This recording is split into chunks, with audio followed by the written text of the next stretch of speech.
4-5 ঘন্টা হলো জাহাজে উঠেছেন সাব্বিরজি। তারপরেই সি সিকনেস। জাহাজের দুলুনি, এই একটানা ঢেউয়ের ছন্দ, এমন অনুভূতি আগে কখনো অনুভব করেননি তিনি। নীল জল, সবুজ দ্বীপ, দূরে কুয়াশার মতো ঝুলে থাকা পাহাড়ের রেখা, সব মিলিয়ে এক অপার্থিব সৌন্দর্য। কিন্তু এই সৌন্দর্য বেশিক্ষণ তাকে ভুলিয়ে রাখতে পারল না। হঠাৎই কেবিনে কিছুক্ষণ আগে দেখা সেই স্বপ্নটার কথা মনে পড়তেই সাব্বিরজির শরীর কেঁপে উঠল।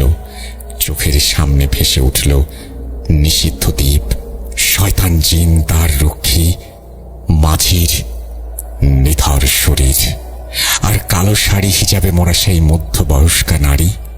কে তিনি? সাব্বিরজির কপালে চিন্তার ভাঁজ পড়ে।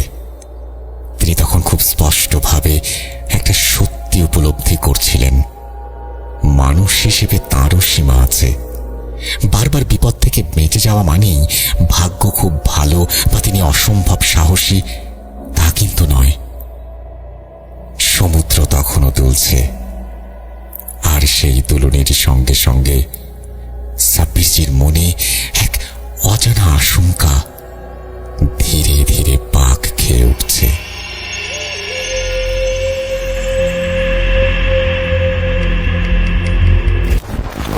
ভূত.com with Russell। এবং আমি বলেছিলাম যে বেডের আগেই হাজির হয়ে যাবে সুকান্ত মাইতির পাঠানো সাব্বিরজির আরো একটি ঘটনা। সেই ঘটনাটি আমাদের হাতে এসে পৌঁছেছে এবং সেটি পড়ব এখন আপনাদের জন্য। আর বার্থডে যেহেতু, সুকান্ত মাইতি যেহেতু পাঠিয়েছেন, বেশ বড় একটা ঘটনায় পাঠিয়েছেন। পড়তে কতক্ষণ লাগবে আমি জানি না, কিন্তু এত বড় ঘটনাকে আমি পড়েছি আগে আমি ঠিক জানি না। পড়া শেষ হলে হয়তো বুঝতে পারবো, হয়তো আমার চাইতেও আপনারা ভালো বুঝতে পারবেন। আমার ভীষণ ইচ্ছে ছিল যে 6 বছর পূর্ণ করার আগেই আমরা পৌঁছে যাব 2 মিলিয়নে, কিন্তু এটা অনেক বড় একটা চাওয়া ছিল। এখনো সময় আছে, তবে সেটা সম্ভব হবে বলে মনে হচ্ছে না। যাই হোক, আমরা তার জার্নি শুরু করলাম এবং আপনাদের অসংখ্য ধন্যবাদ যারা আমার পাশে এসে দাঁড়িয়েছেন, আমাকে সাহস দিয়েছেন এবং এখনো সাহস পাচ্ছি। এই যেমন এখন বিরাট একটা ঘটনা, অর্থাৎ লম্বা একটা ঘটনা পড়ার সাহস পাচ্ছি শুধু আপনাদের কারণেই। জানি প্রথম থেকে শেষ পর্যন্ত থাকবেন। যেভাবে লেখা আছে আমি সেভাবেই পড়ছি। আসসালামু আলাইকুম রাসেল ভাই, জানি আল্লাহর রহমতে আপনি সর্বদাই ভালোর দলে। সবার প্রথমে ভূত.com-এর 6th বার্থডে অ্যানিভার্সারির শুভেচ্ছা। দেখতে দেখতে 6 বছর কেটে গেল, কিন্তু মনে হয় এই তো সেদিনের কথা যখন ভূত FM বন্ধের পরে আমরা সবাই বিষণ্ণ। তখন 14 ফেব্রুয়ারি নতুন রূপে ভূত.com-এর আবির্ভাব এবং সেই 5 নম্বর এপিসোড থেকে নতুন করে সেই পথের পাথেয় হয়ে আমার আবারও পথ চলা শুরু। আজ এক এক করে 50-এরও বেশি ঘটনা শেয়ার করা হয়ে গেছে। বিশেষ করে যে মানুষটার ঘটনার জন্য শ্রোতা বন্ধুরা আমাকে এতটা ভালোবাসা দিয়েছেন, তিনি আমাদের সবার প্রিয় সাব্বিরজি। তাই এই বিশেষ মুহূর্তে তার একটি ঘটনা নিয়ে হাজির হয়ে গেলাম। তারপরে তিনি সবাইকে শুভেচ্ছা জানিয়েছেন, আমাদের পুরো টিমকে শুভেচ্ছা জানিয়েছেন। এরপরে তিনি লিখছেন,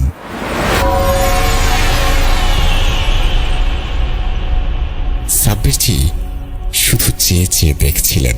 পেটের একেবারে ভেতরের কোনো একটা অচেনা কোণে যেন ছুরি ঘোরানো হচ্ছিল।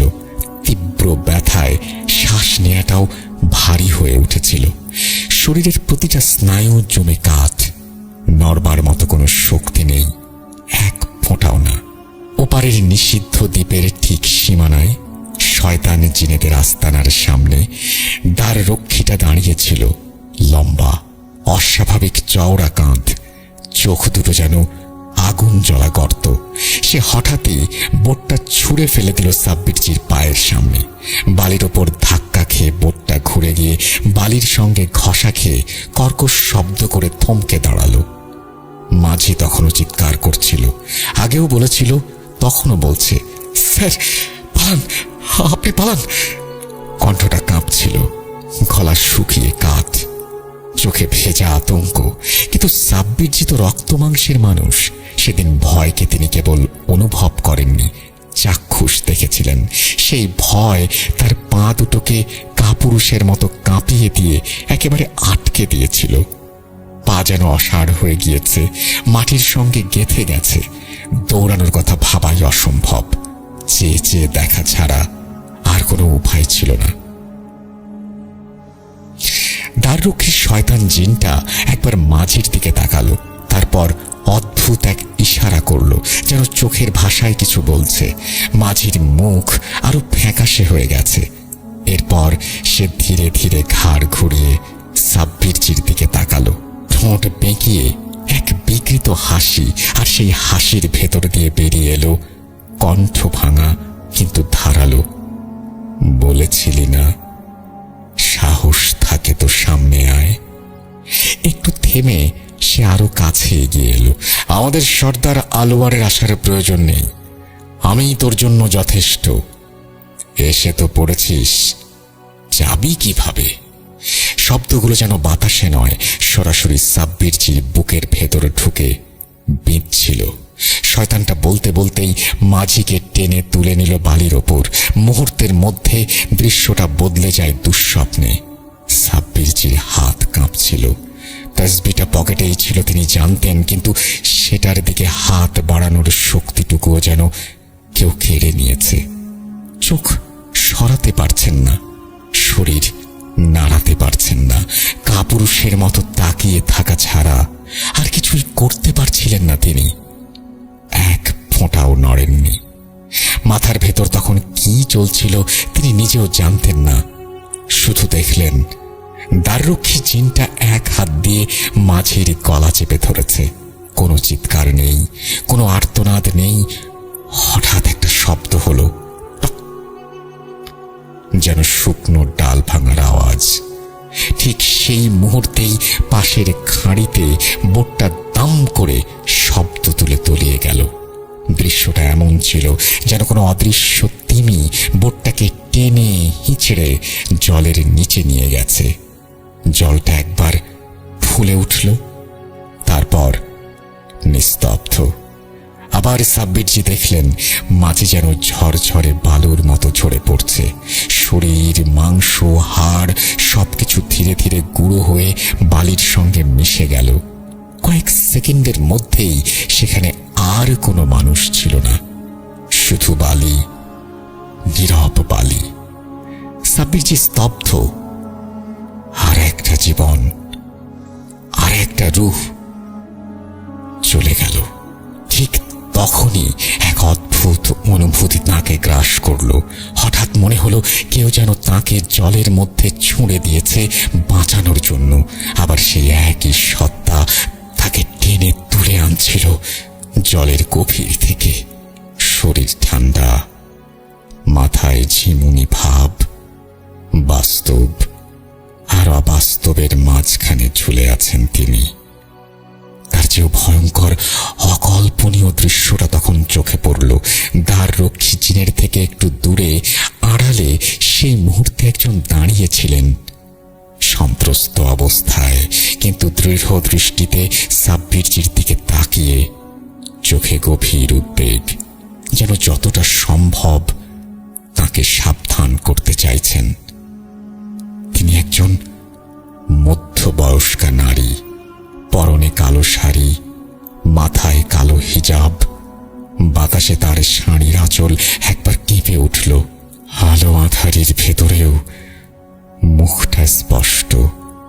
নামটা সাব্বিরজির মাথার ভেতরে আপনা থেকেই প্রতিধ্বনিত হলো, রাবেয়া বিবি। আর সেই মুহূর্তে সাব্বিরজি বুঝলেন তিনি একা নন, কিন্তু তাতে ভয় কমার কোনো কারণ নেই। ঠিক তখনই বিশাল এক ঢেউয়ের আঘাতে দৈত্যকায় জাহাজটার যেন হঠাৎ টনক নড়ে উঠল। ধাতব শরীরটা কেঁপে উঠতেই পোর্ট ব্লেয়ার বন্দরের সাইরেনের সঙ্গে সঙ্গে জাহাজের নিজের কান ফাটা সাইরেন মিলে এমন এক বিকট শব্দ তৈরি করল যে সাব্বিরজির মাথার ভেতরটা মুহূর্তেই ঝাঁঝা করে উঠল। সেই সঙ্গে পেটের ভেতরটা আবারও গুলিয়ে মোচড় দিয়ে উঠল বমি বমি ভাব নিয়ে, গলার কাছে তেঁতো স্বাদ। তিনি আর দেরি করলেন না। বাথরুমে যাবার পরিবর্তে প্রায় দৌড়ে কেবিন থেকে বেরিয়ে ব্যালকনির দিকে ছুটলেন। রেলিংটাকে দুহাতে আঁকড়ে ধরে বুক ভরে বাতাস নিলেন। আপ্রাণ চেষ্টা করলেন যাতে বমি না হয়। আসলে এটাই ছিল সাব্বিরজির জীবনে জাহাজে প্রথম চড়ার অভিজ্ঞতা। খিদিরপুর ডক থেকে জাহাজে ওঠার 4-5 ঘন্টা পর থেকেই শুরু হয় সি সিকনেস। এই টানা 3 দিনের সমুদ্র যাত্রায় তাঁর বেশ কয়েকবার বমি হয়ে গেছে। জাহাজের দুলুনি, এই একটানা ঢেউয়ের ছন্দ, এমন অনুভূতি তার শরীরে আগে কখনো উপলব্ধি হয়নি। যদিও সহজেই সাব্বিরজি ফ্লাইটে আরামে আসতে পারতেন, কিন্তু জাহাজে পাড়ি দেওয়ার রোমাঞ্চকর সুযোগটা তিনি হাতছাড়া করতে চাননি। কিছুক্ষণ পর মাথার ঝিমুনিটা একটু কাটতেই সাব্বিরজি সামনে তাকালেন। চোখের সামনে যে দৃশ্যপটটা প্রস্ফুটিত, তাতে তিনি এক মুহূর্তের জন্য নিজের অবস্থার কথা ভুলে গেলেন। সামনে আন্দামান নিকোবর দ্বীপপুঞ্জ। এটা যেন প্রকৃতির বিশাল নীলাভ ক্যানভাসে ওপরওয়ালা নিজ হাতে আলতো করে ঘন সবুজ রঙের প্রলেপ লাগিয়ে তুলির স্পর্শে বিন্দু বিন্দু আলপনার টান দিয়েছেন। নীল জল, সবুজ দ্বীপ, দূরে কুয়াশার মতো ঝুলে থাকা পাহাড়ের রেখা, সব মিলিয়ে এক অপার্থিব সৌন্দর্য। কিন্তু এই সৌন্দর্য বেশিক্ষণ তাকে ভুলিয়ে রাখতে পারল না। হঠাৎই কেবিনে কিছুক্ষণ আগে দেখা সেই স্বপ্নটার কথা মনে পড়তেই সাব্বিরজি কেঁপে উঠলেন।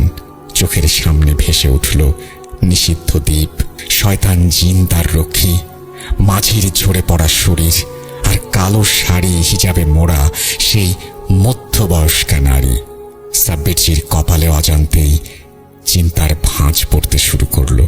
তিনি খুব স্পষ্টভাবে একটা সত্যি উপলব্ধি করেছিলেন, মানুষ হিসেবে তারও সীমা আছে, লিমিটেশন আছে। বারবার বিপদ থেকে বেঁচে যাওয়ার মানেই ভাগ্য খুব ভালো বা তিনি অসম্ভব সাহসী, তা কিন্তু নয়। জীবন সবাইকে বারবার সুযোগ দেয় না, আর সুযোগ পেলে সেটাকে হেলাফেলা করা ঠিক নয়, কারণ একদিন না একদিন সেই কঠিন দিনটা আসবেই।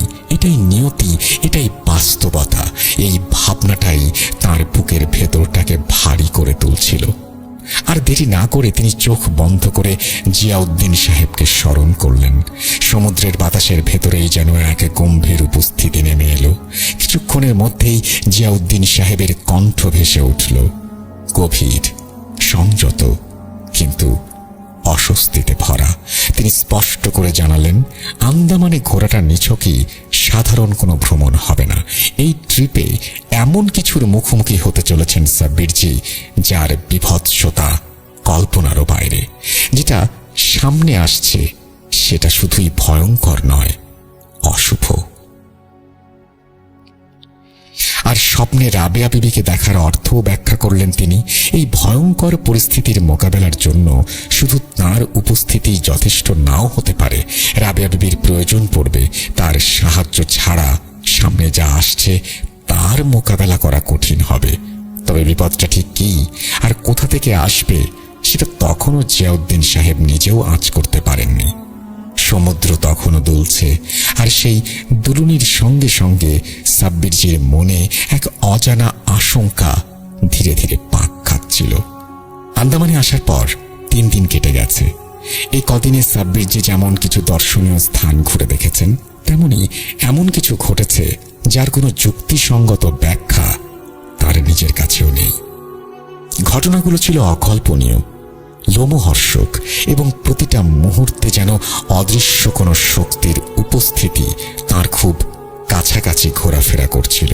তবে সেই সব ঘটনার প্রসঙ্গে যাওয়ার আগে আন্দামানে আসার পেছনে সাব্বিরজির আরেকটা গুরুত্বপূর্ণ উদ্দেশ্য এখন পরিষ্কার করা আবশ্যক। সালটা 2017 নভেম্বর মাস। সত্যি বলতে কি, সাব্বিরজি আন্দামান নিকোবরে শুধু বেড়াতেই আসেননি।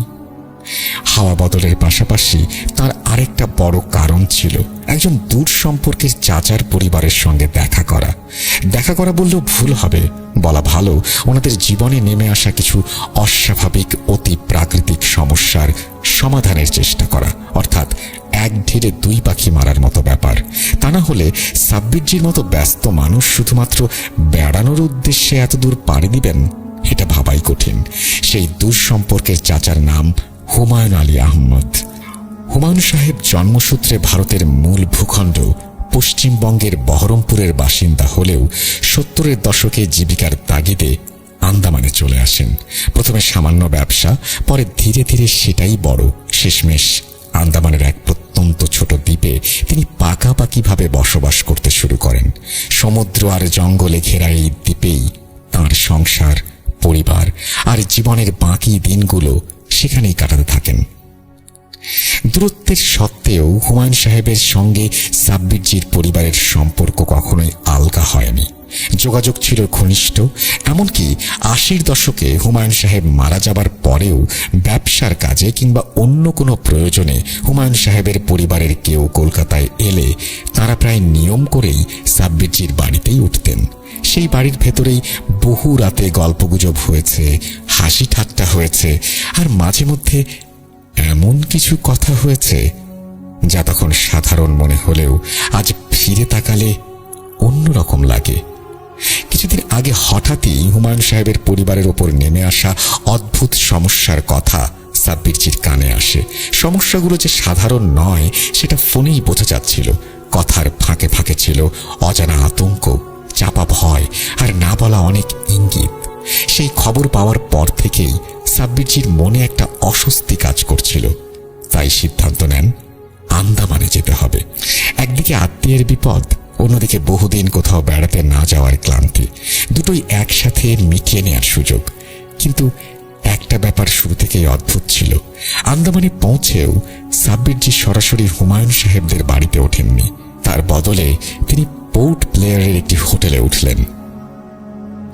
সেই সিদ্ধান্ত যে শুধু সাবধানতা ছিল তা নয়, বরং সামনে আসতে থাকা অন্ধকারের বিরুদ্ধে প্রথম নীরব প্রস্তুতি, যা তখনও তিনি নিজেই পুরোপুরি বুঝে উঠতে পারেননি। পোর্ট ব্লেয়ারে পৌঁছানোর দিনই সাব্বিরজি তাঁর চাচাতো ভাই গোলাম নবীকে ফোন করে জানিয়ে দিয়েছিলেন দুদিনের মধ্যেই তিনি ওনাদের বাড়িতে যাবেন। ওপার থেকে গোলাম সাহেব খুব স্বাভাবিক গলাতেই কথা বলছিলেন, কিন্তু সেই স্বাভাবিকতার আড়ালে চাপা পড়েছিল এমন কিছু সাব্বিরজির অভিজ্ঞ চোখ কান সেটা ঠিকই ধরে ফেলেছিল। তবুও তিনি কিছু বলেননি। অনেক কিছু ফোনে বলা যায় না, এই বিশ্বাসটা সাব্বিরজির বহুদিনের। পরিকল্পনা মতোই 2 দিন পর একটি ছোট বোট ভাড়া করে তিনি রওনা দিলেন হুমায়ুন সাহেবের বাড়ির উদ্দেশ্যে। সমুদ্র তখন শান্ত, আকাশ পরিষ্কার, অথচ বুকের ভেতরে কেমন যেন একটা অজানা চাপা অস্বস্তি দানা বাঁধছিল। বোট ধীরে ধীরে খাঁড়ি পেরিয়ে সেই ছোট্ট দ্বীপটার দিকে এগোতে লাগলো।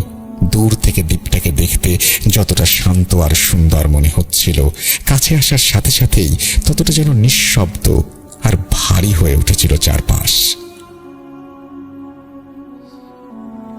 বোট থেকে নেমে সাদা বালির ওপর পা রাখতেই হঠাৎই ভর সকালেও সাব্বিরজির বুকের ভেতরটা কেঁপে উঠল, ঠিক যেন কেউ অদৃশ্যে খুব কাছে থেকে তাকে দেখছে।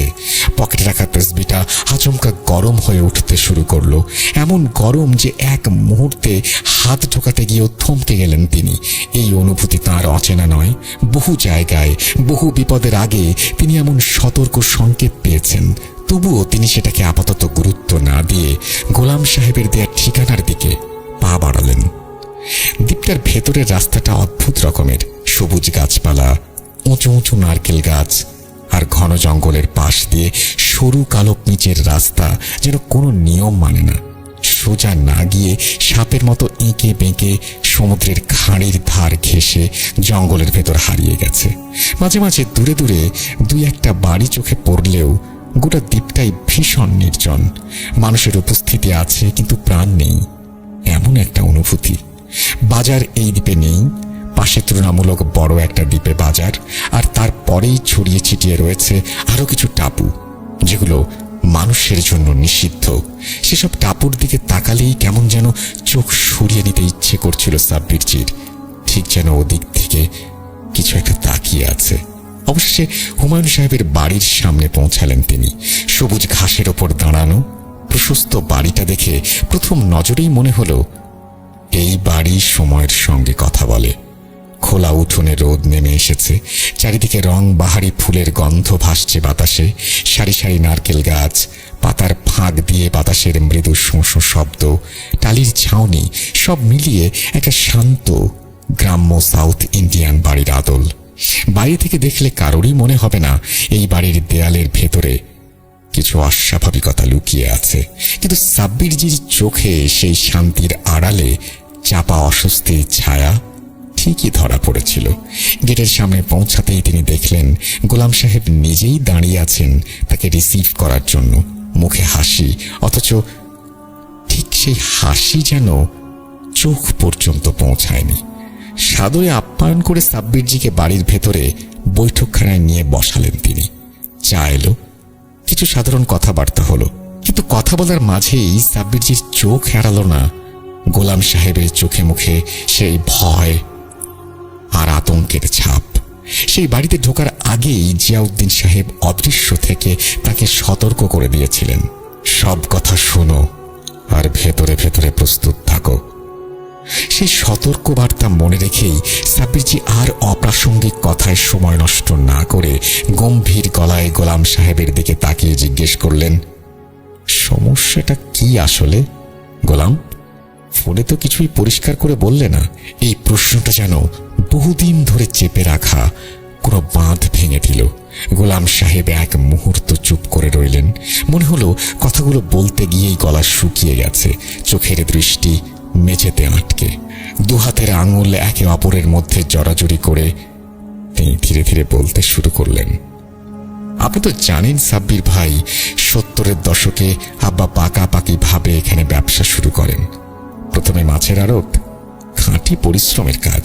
ভোর রাতে সমুদ্রে নামা, জেলেদের কাছ থেকে মাছ কেনা, তারপর সেগুলো বিভিন্ন দ্বীপে পাঠানো। ধীরে ধীরে আব্বার নাম ছড়িয়ে পড়ে। পরে 80-র দশকে এসে আব্বা প্রমোটারির ব্যবসাতেও হাত দেন। বাড়ি, গুদাম, ছোট দোকান, এভাবে জমি জমা নিয়ে কাজ বাড়তে থাকে। কিন্তু আন্দামান নিকোবরে যে এলাকাগুলোতে আমাদের ব্যবসা ছড়াচ্ছিল, সেখানে সাউথ ইন্ডিয়ান লোকজনদের আধিপত্য ছিল বেশি। বাইরে থেকে আসা মানুষ বলে আমাদের ভালো চোখে দেখত না অনেকেই। মুখে কিছু না বললেও ভেতরে ভেতরে টুকিটাকি শত্রুতা ছিল। কে কখন কি করবে সেটা কেউ জানত না। 80-র দশকের শুরুতে আমার বয়স তখন 6 কি 7। আমরা এখানেই পাকাপাকিভাবে থাকতে শুরু করি। প্রতিপত্তি হলেও আব্বার একটা অভ্যাস কোনোদিন যায়নি। বাড়িতে পরিচারক থাকা সত্ত্বেও তিনি নিজেই পাশের দ্বীপে প্রতি হাটবারে বাজার করতে যেতেন। তিনি বলতেন, নিজের হাতে না কিনলে শান্তি পায় না। সেদিনও তেমনই এক হাটের দিন। আব্বা দুপুরে খাবার সেরে বাজারের উদ্দেশ্যে বেরিয়েছেন। তখন রোদ ছিল, সমুদ্র শান্ত। হাটে পৌঁছে বাজার করতে করতে কখন যে সময় গড়িয়ে গেল তিনি বুঝতেই পারেননি। যখন বাজার সদাই হাতে বোটের দিকে ফিরছেন, তখন দিনের আলো ফুরিয়ে বিকেল গড়িয়ে সন্ধ্যার দিকে ঝুঁকছে। আকাশের রং বদলাতে শুরু করেছে, চারিদিক থমথমে। আব্বা হেঁটেই একটা নিরিবিলি পথ ধরে খাঁড়ির চরের দিকে যাচ্ছিলেন। ওই পথটা তিনি চেনেন, বহুবার গেছেন। কিন্তু সেদিন হাঁটতে হাঁটতে কানে অদ্ভুত একটা ব্যাপার ধরা পড়ে। মাঝে মাঝে মনে হচ্ছিল ঠিক পেছনে কেউ তার সঙ্গে পা মিলিয়ে হাঁটছে। পাতার মচমচে শব্দ, শুকনো ডাল ভাঙার আওয়াজ, সব যেন খুব কাছ থেকে আসছে। তিনি থেমে পেছনে তাকালেন, কেউ নেই। আব্বার বুকের ভেতরটা কেঁপে উঠল। তবু নিজেকে সামলে আবার হাঁটা শুরু করলেন। কিছু দূর এগোতেই জঙ্গলের রাস্তায় ঢুকতে হয়। প্রায় আধা কিলোমিটার লম্বা সেই রাস্তার দুপাশে তখনও দুটি গেরস্ত বাড়ি ছিল। সেগুলো পার হওয়ার পর সামনে শুধু জঙ্গল আর ঘন নিঃশব্দ অন্ধকার। আব্বা তখন একা। তিনি হাঁটছিলেন। ঠিক তখনই পেছন থেকে ভ্যানের হর্নের প্যাঁ প্যাঁ আওয়াজ ভেসে আসলো। একটানা কর্কশ শব্দ। আব্বা থমকে দাঁড়িয়ে জিজ্ঞেস করলেন, কে? অন্ধকারের ভেতর থেকে ফ্যাঁস ফ্যাঁসে কণ্ঠে কেউ উত্তর দিল, সরে যা, পাশে সরে যা, লাশ নিয়ে আসছি। এই কথাটা শুনে আব্বার শরীর শিরশির করে ওঠে। তবু তিনি চুপচাপ রাস্তার পাশে সরে দাঁড়ান। ততক্ষণে চোখে অন্ধকার শুয়ে গেছে। আব্বা দেখলেন সত্যি একজন লোক ভ্যান টেনে নিয়ে আসছে। ভ্যানের উপর আড়াআড়ি করে একটা লাশ রাখা, কাপড়ে ঢাকা, নিথর। লোকটার মুখ ঠিক চিনতে পারছিলেন না, শুধু মনে হচ্ছিল মুখটা অস্বাভাবিক রকম লম্বা। আব্বা থমকে গিয়ে দোয়া দুরুদ পড়ে বুকে ফোঁ দিলেন। ভ্যানওয়ালা ধীরে ধীরে এগিয়ে গেল। তাদের মধ্যে তখন হাত কয়েকের দূরত্ব। আব্বা আবার হাঁটা শুরু করলেন। সাহস করে দূর থেকে প্রশ্ন ছুড়ে দিলেন, ওই মিয়া, এটা কার লাশ? কয়েক সেকেন্ডের নিস্তব্ধতা, তারপর আবারও সেই অদ্ভুত গলা ভেসে আসলো, বেশি কথা বলিস না, নাইলে তোর লাশ খান উঠবো ভ্যানে। এই উত্তর শুনে আব্বার পায়ের তলা থেকে যেন মাটি সরে গেল। ভয় পেলেও তিনি সেটা প্রকাশ করলেন না। মাথা নিচু করে শক্ত মনে হাঁটতে লাগলেন। কালিমা পড়ছিলেন মনে মনে। কিছুক্ষণ পর হঠাৎই খেয়াল করলেন পেছনে আর ভ্যানের আওয়াজ নেই, একদম নেই। পেছন ফিরে তাকিয়ে আব্বা অবাক হয়ে গেলেন। রাস্তা ফাঁকা, কোনো ভ্যান নেই, কোনো লোক নেই, শুধু জঙ্গল থেকে খসখস শব্দ ভেসে আসছে, যেন কেউ শুকনো পাতা মারিয়ে চলছে। কেন জানি না সেই শব্দের দিকে আব্বার পা এগিয়ে গেল। বাম দিকের জঙ্গলের ভেতর তাকিয়ে তিনি দেখলেন ভ্যানটা রাস্তা ছেড়ে জঙ্গলের ভেতরে নেমে গেছে। বুকের ভেতর ভয় চেপে ধরে রেখেই তিনি সেই দিকে এগোলেন। শুকনো পাতা, কাঁটা ঝোপঝাড় পেরিয়ে একটু ভেতরে যেতেই চোখের সামনে যা দেখলেন তাতে তার দম বন্ধ হয়ে আসে। ভ্যানওয়ালা লাশটাকে নামায়নি। লাশ সহ ভ্যানটা জঙ্গলের ভেতর রেখে সেটাই একটা গাছ বেয়ে ওপরে উঠছে। মানুষের মতো নয়, অস্বাভাবিক দ্রুত, চার হাত পা দিয়ে। তখনই আব্বা বুঝে যান এটা মানুষ না। ঠিক সেই মুহূর্তে ওপর থেকে ধুপধাপ করে কয়েকটা ছায়া লাফিয়ে পড়ে। গাছের ডাল থেকে, অন্ধকারের ভেতর থেকে দানবের মতো অবয়ব তারা ক্ষুধার্ত নেকড়ের মতো লাশটার উপর ঝাঁপিয়ে পড়ে। হাড় ভাঙার শব্দ, মাংস ছেঁড়ার বিকট আওয়াজ সব একসাথে। আব্বা আর এক সেকেন্ডও দাঁড়াননি। বাজার সদাই ফেলে কালিমা পড়তে পড়তে প্রাণপণে দৌড়াতে লাগলেন। জঙ্গল, অন্ধকার, ভয় সব পেছনে ফেলে তিনি খাঁড়ির দিকে ছুটে যান। কোনো রকমে বোটে উঠে বোট স্টার্ট দেন। হাত পা কাঁপছিল, চোখে জল। বুকের ভেতর তখনও দৃশ্যটা জীবন্ত। সেই রাত থেকেই আমাদের জীবনে অন্ধকার নামে। বাড়িতে ঢুকেই আব্বা আর নিজেকে সামলাতে পারেননি। গলা শুকিয়ে কাঠ, হাঁপাচ্ছিলেন। রুদ্ধশ্বাস অবস্থায় যা দেখেছেন, যা অনুভব করেছেন সবকিছু ভাঙা ভাঙা স্বরে বলতে শুরু করলেন। প্রথমে কেউ বিশ্বাস করতে চায়নি, কিন্তু আব্বার চোখের দৃষ্টি, ঘামে ভেজা শরীর আর কাঁপতে থাকা হাত দেখে সবাই বুঝে গিয়েছিল এটা কোনো বানানো ভয় নয়, কিছু একটা সত্যিই ঘটেছে। সেই রাতেই কয়েকজন পরিচারক আর দুজন বিশ্বস্ত স্টাফকে নিয়ে আব্বা আবারও সেই জায়গায় যান। আর সেটাই বোধহয় তার জীবনের সবচেয়ে বড় ভুল ছিল। তাদের হাতে ছিল 3 ব্যাটারির টর্চ। চারিদিকে অস্বাভাবিক নিস্তব্ধতা, যেন জঙ্গল নিজেই নিঃশ্বাস চেপে রেখেছে। খাঁড়ি পেরিয়ে সেখানে পৌঁছাতেই টর্চের আলো পড়ে সেই ভ্যানটার ওপর। ভ্যানটা তখনও ছিল, কিন্তু সেটার আগের মতো কোনো যানবাহন ছিল না। তখন সেটা যেন এক চলমান কসাইখানা। ভ্যানের গায়ে শুকিয়ে যাওয়া গাঢ় রক্তের দাগ, চাকার কাছে জমে থাকা আঠালো কিছু, ভ্যানের নিচে আর আশেপাশে ছড়িয়ে থাকা মানুষের চুল, কাটা আঙুল, পায়ের আঙুল, কিছু আধখানা, কিছু পুরো, যেন কেউ মানুষকে খেলনার মতো ভেঙে ছিঁড়ে খেয়ে অবশিষ্ট হাড়গোড় ফেলে রেখে গেছে। কারো মুখ দিয়ে কোনো কথা বেরোয়নি। টর্চের আলো কাঁপছিল নাকি ওদের হাত কাঁপছিল বোঝা যাচ্ছিল না। আব্বার মনে হচ্ছিল ঝোপের আড়াল থেকে কেউ তাকিয়ে আছে। ঠিক তখনই গাছের দিক থেকে ভেসে আসা অদ্ভুত সব শব্দ, কোনো পশুর ডাক নয়, আবার মানুষের ডাকও নয়। শব্দগুলোতে ক্ষুধা ছিল, আহ্বান ছিল, যেন কেউ বলছে এসো এসো। আর এক মুহূর্ত সেখানে দাঁড়ানোর সাহস হয়নি কারো। কেউ কোনো প্রশ্ন করেননি, কেউ কিছু দেখার চেষ্টা করেননি। সবাই নিঃশব্দে ফিরে আসেন। সেই রাতে আর কেউ ঘুমোতে পারেননি। এরপর থেকে আব্বা 4-5 মাস ধরে সেই রাস্তা ব্যবহার করেননি। শুধু আব্বা নন, যে যে পরিচারক ও কর্মচারী সেদিন রক্তাক্ত ভ্যান দেখেছিল সবার মুখ যেন স্তব্ধ। তখনকার দিনে বিশ্বাস ছিল এমন কিছুর কথা মুখে আনলে বিপদ ডেকে আনা হবে। আদমখোরদের কথা বললে তারা শুনে ফেলে, আর শুনে ফেললে খুঁজে চলে আসে। সময় নিজের কাজ করে। 5 মাস কেটে যায়। মানুষের মন ভয় ভুলে যেতে চায় বা ভুলে যাওয়ার ভান করে। দিনের আলোয় জঙ্গল আর ভয়ঙ্কর থাকে না। আব্বাও ধীরে ধীরে নিজেকে বোঝাতে শুরু করেন, হয়তো কোনো খুন, হয়তো কোনো পাগলের কাজ। একদিন কয়েক কর্মচারীকে সঙ্গে নিয়ে আবার সেই রাস্তা দিয়ে যান। কিছু হয় না। আরেকদিন যান, তারপর নিয়মিত। দিনের আলোয় কোনো ভ্যান নেই, কোনো রক্ত নেই, কোনো শব্দ নেই। তবুও জঙ্গলের ভেতর দিয়ে হাঁটার সময় আব্বার মাঝে মাঝে মনে হতো কেউ যেন দেখছে, শুধু দেখছে না, এখন খেতে চাইছে। তখন বৈশাখ মাস। দিনের তাপ যেন মাটির বুক ফুঁড়ে আগুন হয়ে বেরোচ্ছে। আব্বা সেদিন যথারীতি হাটে গিয়েছিলেন। বাজার করতে করতেই বিকেল গড়িয়ে সন্ধ্যা নেমে আসে। ফিরতে ফিরতে চরের মাঝখান দিয়ে হাঁটছিলেন তিনি। চারপাশে বিস্তৃত খোলা জমি, দূরে দূরে ঝোপঝাড় আর নিচু গাছপালা। ঠিক তখনই আব্বার চোখে পড়ে আকাশের রং বদলে যাচ্ছে। পশ্চিম দিক থেকে কালচে মেঘ গুটিয়ে আসছে, যেন কেউ আকাশে কালো কাপড় টেনে দিচ্ছে। কাল বৈশাখী ধেয়ে আসছিল। আব্বা পা চালান।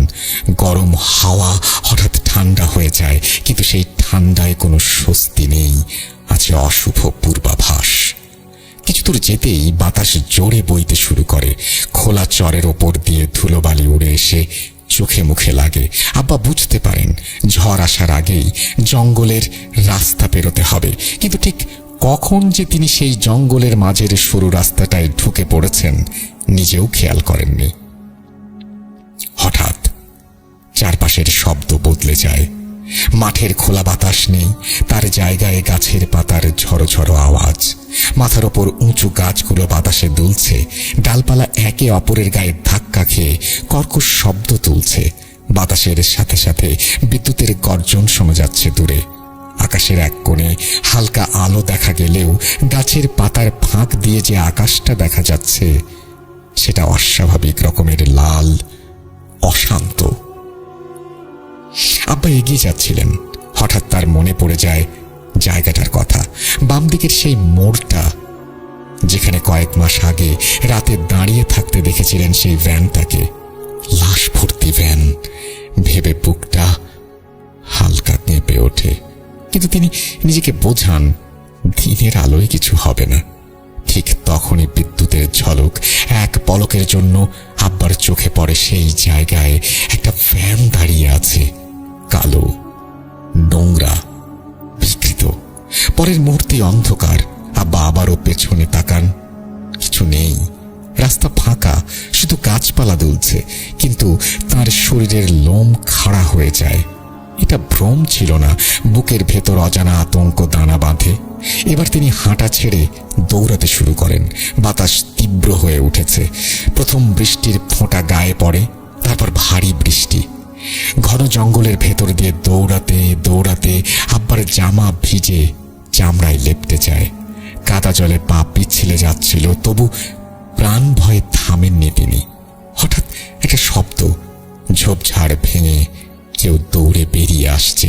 আব্বা থমকে যান। জঙ্গল থেকে একটা লোক দৌড়াতে দৌড়াতে রাস্তার ওপর উঠে আসে, আর ঠিক আব্বার চোখের সামনেই হুমড়ি খেয়ে পড়ে যায়। লোকটার গায়ে কাদা, মুখে আতঙ্ক।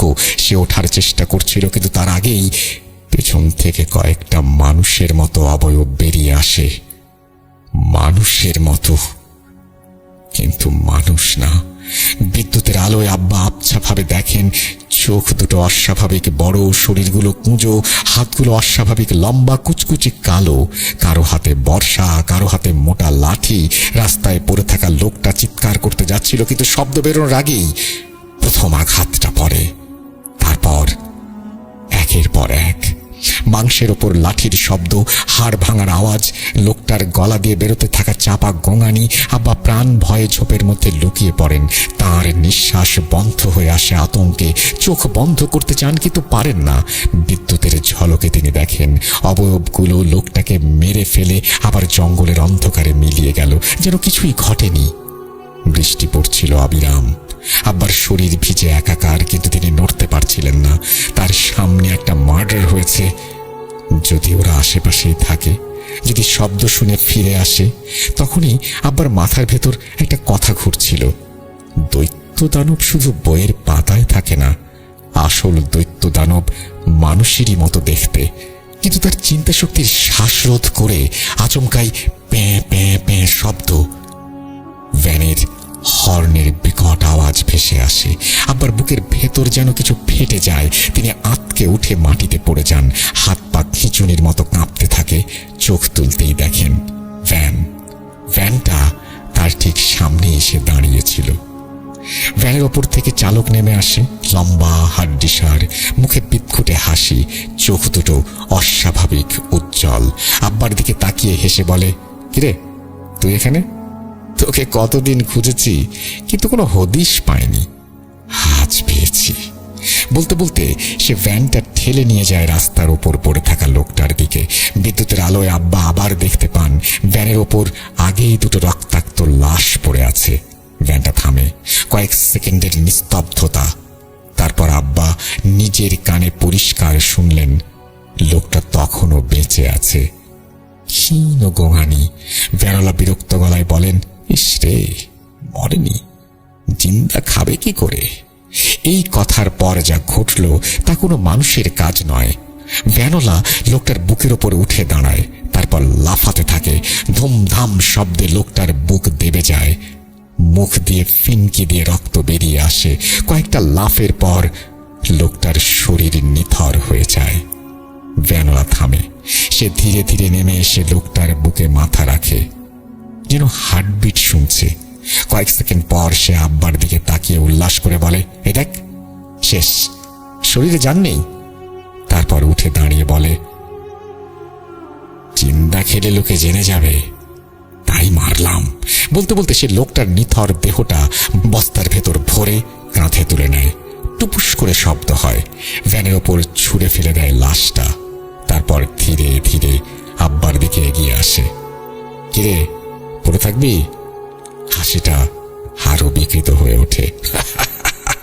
চল, তোকেও নিয়ে যাই, তবে যখন তোকে বলবো নেমে যেতে, নেমে যাস। কথাটা শেষ করার আগেই সে ঝপ করে আব্বাকে কাঁধে তুলে নেয়। আব্বা চিৎকার করতে পারেন না, গলা দিয়ে কোনো শব্দ বেরোয় না। কয়েক কদম হেঁটে সে আব্বাকে ভ্যানের ওপর লাশগুলোর পাশে ফেলে দেয়। নড়াচড়া করবি না, পড়ে গেলেই সর্বনাশ। বৃষ্টির মধ্যে ভ্যান চলতে শুরু করে। রাস্তায় অন্ধকার, চারিদিকে জঙ্গল। ভ্যানের ওপর 3টে লাশ আর একজন জীবিত মানুষ, যে এখনো জানে না জীবিত ফিরবে নাকি ফিরবে না। আব্বা তখন আর মানুষ ছিলেন না, ভয়ে জমে যাওয়া একখানা নিঃশ্বাস নেয়া দেহ মাত্র। ভ্যানের ওপর শুয়ে থাকা লাশগুলোর শরীর থেকে বেরোনো আষ্টে পচা ধাতব গন্ধ তার নাক মুখ দিয়ে ঢুকে পড়ছিল। মনে হচ্ছিল সেই গন্ধ শুধু শ্বাসের সঙ্গে ঢুকছে না, মগজে গিয়ে আঠার মতো লেগে যাচ্ছে। গলা শুকিয়ে কাঠ, বমি আসছে, কিন্তু বমি করার শক্তিটুকু নেই। ঠিক তখনই ভ্যানওয়ালা হঠাৎ খ্যাক খ্যাক করে হেসে ওঠে। কিরে, গন্ধ লাগে? তার কণ্ঠে কোনো স্বাভাবিকতা নেই, যেন বহুদিন ধরে মানুষের ভাষা ব্যবহার না করায় শব্দগুলো ভাঙা ভাঙা হয়ে বেরোচ্ছে। ওই লাশটা পাশের দ্বীপের আব্বাসের ছেলের। সে জানায় বিষ খাইছিল, বৈবাহিক অশান্তি, 2 দিন আগে মরছিল, আজকে কবর থেকে উঠায় নিয়ে আসছি। বলতে বলতে সে ভ্যানে ব্রেক করে, তাতে লাশটা একটু নড়ে উঠল। আব্বার বুকের ভেতর যেন কিছু একটা ছিঁড়ে গেল। আর ওই পাশেরটা রমাইয়া, জেলে পাড়ার রমাইয়া, 4 দিন আগে মারা গেছে, শুকনা লাশ। ভ্যানওয়ালার গলায় অদ্ভুত এক গর্ব। আর এখন যেটারে মারলাম? এক মৌলানা। এই শব্দটা শোনার পর আব্বার শরীরের লোম খাড়া হয়ে গেল। সে বলতে থাকে, একদিন বাজার থেকে ফিরতেছিল, রাস্তার মধ্যে শয়তান দৈত্য জিনের দল 10-11 জন একটা মানুষ মারতেছিল। ওটা দেখে ফেলছিল। তারপর থেকে রাতের বেলা আর বাইর হয় না। খবর ছড়াইছিল চারদিকে, শয়তান জিন লাশ খায়, এর ফলে আমার মালিকের রাগ, তাই এইটারে মাইরা নিয়ে যাইতেছি। এই কথাগুলো যেন ছুরি হয়ে একটার পর একটা আব্বার মাথায় ঢুকছিল। তিনি বুঝে গিয়েছিলেন এই লোকটা মানুষ না, আবার পুরোপুরি জিনও না, মাঝামাঝি কিছু একটা। ভ্যান আবার চলতে শুরু করলো। রাস্তার বাম দিকে নামতেই আব্বা স্পষ্ট শুনলেন গাছের ডালে ভারী কিছু নড়ছে। শুধু নড়ছে না, ঘষছে কেউ নখ দিয়ে ছাল ছিঁড়ে ফেলার মতো। ভ্যানটা থামলো আগের সেই প্রকাণ্ড গাছটার সামনে, সেই গাছ যার নিচে একদিন লাশ সহ ভ্যানটা দেখেছিলেন আব্বা। আব্বা দেখলেন গাছটার গুড়ি জুড়ে কালচে দাগ, শুকনো রক্ত বহুদিনের। ভ্যানওয়ালা নেমে এলো, একটার পর একটা লাশ নামাতে শুরু করলো। আর ঠিক তখনই গাছ বেয়ে নেমে আসতে শুরু করলো অবয়বগুলো। চোখ দুটো অন্ধকারেও যেন জল করছে, হায়নার মতো দৃষ্টি তাদের। সে কি উল্লাস! আব্বা চোখ বন্ধ করে কাঁপছিলেন। এই দৃশ্য দেখলে যে কেউ পাগল হয়ে যেত। হঠাৎই একটা অবয়ব সামনে এগিয়ে আসে আব্বার খুব কাছে, এত কাছে যে সে তার শরীরের গন্ধ শুকতে লাগলো। আব্বার নিঃশ্বাস বন্ধ হয়ে আসে। ঠিক তখনই ভ্যানওয়ালা গর্জে উঠল, আরে আরে আরে, ওইটা এখন না। অবয়বটা গোঁ গোঁ করে পিছিয়ে যায়, কিন্তু আরেকটা পেছন থেকে লাফিয়ে আব্বার পিঠে উঠে বসে। আব্বার ভাবতে পারলেন না, শরীর যেন নিজে থেকেই কাজ করা বন্ধ করে দিয়েছে। এক ঝটকায় কাত হয়ে তিনি ভ্যান থেকে নিচে মাটিতে পড়েই উঠে দাঁড়ালেন। এরপর আর কি, প্রাণপণে ছুটতে শুরু করলেন। পেছনে কি হচ্ছে, কে ডাকছে, কে হাসছে, কিছুই তিনি আর শুনলেন না। শুধু জানতেন সেখানে থাকলে মৃত্যু নিশ্চিত। জঙ্গল গিলে খেতে চেয়েছিল তাকে, আর আব্বা দৌড়াচ্ছিলেন জীবনের জন্য। আব্বা দৌড়াতে দৌড়াতে এক মুহূর্ত পেছনে ফিরে তাকাতে পারছিলেন না। পেছন থেকে ভেসে আসছিল ভ্যানওয়ালার হর্নের বিকট শব্দ, আর মাঝে মাঝে কোনো অচেনা পশুর ডাক। শরীরটা কেবল ছুটছিল, মন থেকে কোনো হুঁশি কাজ করছিল না। কেবল চিৎকার, আতঙ্ক আর বুকের ভেতরে জমে থাকা অজানা শক্তি। ভ্যানওয়ালার কণ্ঠ তখনও ক্ষীণ ভেসে আসছে, যেন বাতাসে আটকে থাকা অদৃশ্য ধ্বনি। প্রতিটি শব্দ যেন শরীরের ভেতরে ঢুকে বিঁধে যাচ্ছিল। আব্বা ছুটছিলেন, কিন্তু হৃদয় যেন ঢিমে হয়ে গেছে। পায়ের তলা পাথরের মতো ভারী, তবুও দৌড় থামাতে পারছিলেন না। কেবল একটা জিনিস মনে হচ্ছিল, বাঁচতে হবে। বোটের ওপর হুড়মুড়িয়ে চড়াও হয়ে আব্বা কিছুটা শান্তি পেলেন। বোটের নড়াচড়া, জলের আওয়াজ আর হালকা বাতাস সবকিছু যেন মানুষের চেতনা ফেরানোর একমাত্র মাধ্যম। কিন্তু শরীর তখনও কাঁপছিল। বোটে উঠে বাড়ির দিকে যখন এগোতে লাগলেন, তখনই হঠাৎ শারীরিক শক্তি শেষ হয়ে আসে। পা আর মাথা যেন আলাদা কাজ করছিল। শেষ পর্যন্ত বাড়িতে পৌঁছে উঠোনে হুমড়ি খেয়ে জ্ঞান হারান। পড়ে যাওয়ার শব্দে পরিবারের সবাই বাইরে এসে আব্বাকে অচেতন অবস্থায় দেখে হতভম্ব হয়ে যায়। সকালে হুঁশ ফেরার পর আব্বা সব খুলে বলেন। সবকিছু শুনে দাদি, চাচারা সবাই বিস্মিত। তারা বললেন আব্বা যেন বহরমপুর গ্রামে চলে যান কিছুদিনের জন্য। কিন্তু আব্বা নারাজ। তিনি জানেন এখানে ব্যবসা, জমি জমা, প্রতিপক্ষের আঙুল সবই ঝুঁকিতে। আম্মা পরামর্শ দিলেন, আপনার জমি জমার ব্যবসার জন্য শত্রুতা দিনে দিনে বাড়ছে। কেউ কিছু করেছে হয়তো আপনাকে। আগে কোনো আলেম হুজুর কবিরাজ দেখান। আম্মার কথা মতো আব্বা একজন হুজুরের কাছে যান। হুজুর 2 দিন পর প্রস্তুত থাকার কথা বলেন। নির্ধারিত দিনে হুজুর আব্বাকে নিয়ে পার্শ্ববর্তী একটি দ্বীপে যান। সেখানে আব্বা প্রমোটরের জন্য জমি কিনেছিলেন। সেখানে পৌঁছে হুজুর মাটি খুঁড়তে লাগলেন এবং একটি পুটলি বের করেন। পুটলিটি দেখতে সাধারণ, কিন্তু স্পর্শ করলে যেন ভেতর থেকে অদ্ভুত শক্তি লিক লিক করছে বলে মনে হয়। হুজুর বললেন, তোমাকে মারার জন্য দূরের নিষিদ্ধ দ্বীপ থেকে শয়তান জিনদের দল পাঠিয়েছে, যার সর্দার আলোয়ার। সাবধান হও, জিনদের মধ্যে ভালোও আছে, খারাপও আছে। এই পুটলিতে তারা বন্দী। তুমি একটি বিশেষ সূরা পড়ে এটি খাঁড়ির জলে ভাসিয়ে দাও, দেখবে আর কোনো সমস্যা হবে না। তবে রাতের বেলা একা বাইরে যাবে না, সময় লাগবে এই দোষ কাটতে। আব্বা হুজুরের কথা মতো পুটলিটিকে ধীরে ধীরে খাঁড়ির জলে ভাসিয়ে দেন। তার স্রোতে পুটলিটি ভেসে যাচ্ছে, কিন্তু আব্বার মন তখনও স্থির নয়।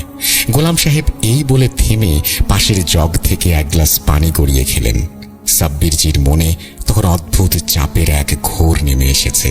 হুঁশটা ফেরে গোলাম সাহেবের ডাকে সাব্বিরজি আবার জিজ্ঞেস করেন, এরপর কি হলো? গোলাম সাহেব পুনরায় ধীরে ধীরে ভয় আর কৌতূহল মিশিয়ে বলে যান, 2 মাস কোনো সমস্যা হয়নি, সবকিছু ঠিক মনে হচ্ছিল। কিন্তু একদিন রাতে আব্বা খাবার শেষে ঘর থেকে বের হন, আর তারপর যে ভয়ঙ্কর দৃশ্য ঘটে তা আমরা জীবনে ভুলব না। তখন ইলেকট্রিসিটি ছিল না। অল্প সময়ের মধ্যেই আবার বিকট আর্তনাদে আম্মা ছুটে বের হয়ে কুপির আগুনের আলোতে দৃশ্যটি দেখে চিৎকার করে জ্ঞান হারান। আমরা সবাই আতঙ্কে ছুটে বের হই। সেই রাত যেন অন্ধকারে ভরা একটি দানবীয় স্বপ্নের মতো।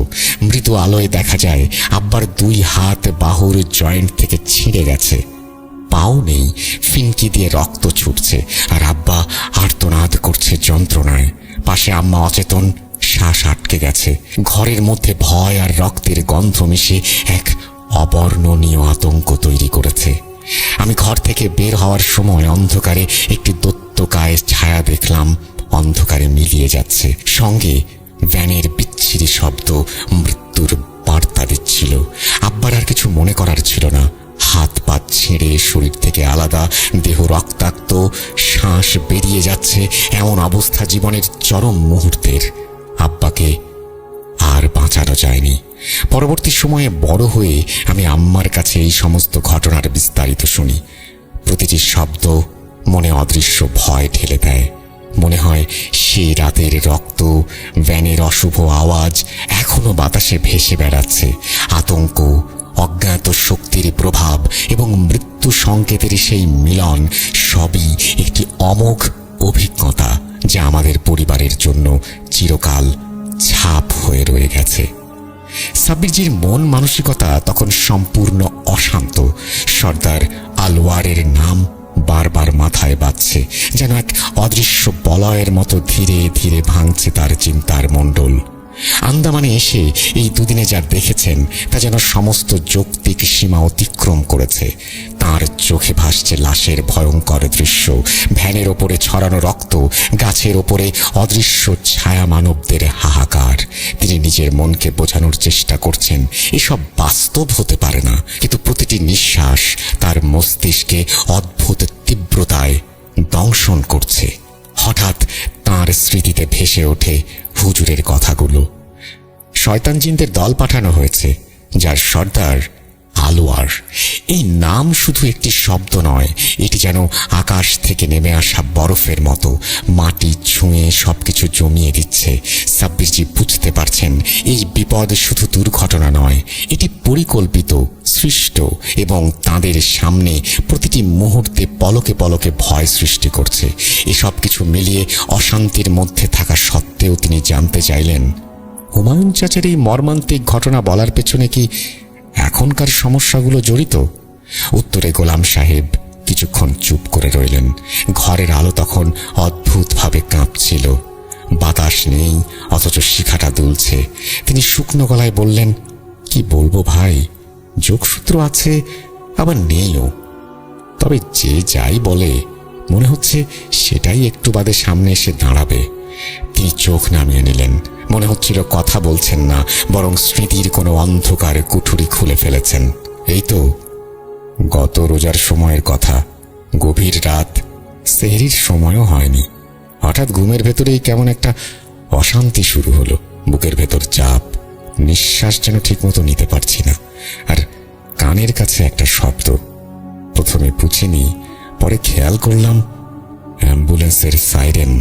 খুব কাছ থেকে মনে হচ্ছিল অ্যাম্বুলেন্সটা যেন গলির মুখে দাঁড়িয়ে কেউ আমাকে ডাকছে। হঠাৎ তার কণ্ঠটা ভারী হয়ে গেল।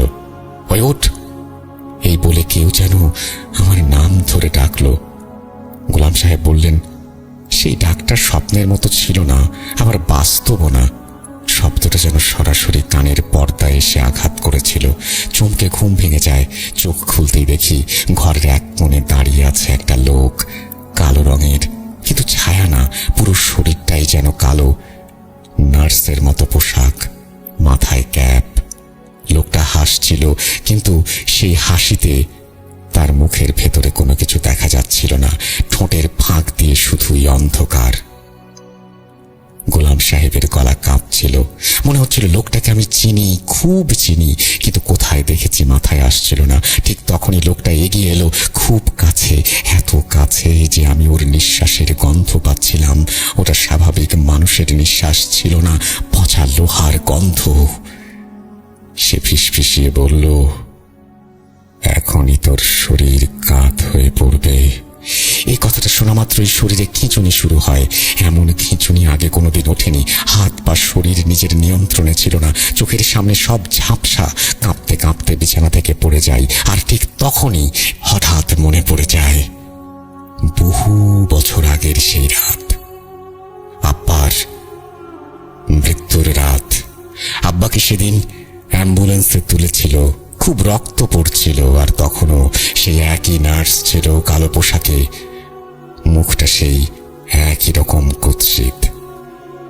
এই লোকটাই ভাই, এটাই সেই লোকটা। এরপর আর আমি কিছু বলতে পারছিলাম না। আমি শুধু তাকিয়েছিলাম ওই কালো লোকটার দিকে। লোকটা তখন দরজার দিকে আঙুল তুলে ইশারা করে বলল, দাঁড়া, নিচ থেকে আসছি। কয়েক মুহূর্ত পরেই ভারী শব্দ, ধাতব চাকার ঘর্ষণ, একটা স্ট্রেচার। লোকটা স্ট্রেচার নিয়ে এসেছে। আর আশ্চর্যের কথা কি জানেন, বাসার দারোয়ানও ছিল ওর সঙ্গে। যেন সবটাই স্বাভাবিক। দারোয়ান বলছিল, তাড়াতাড়ি গাড়িতে ওঠান, সময় কম।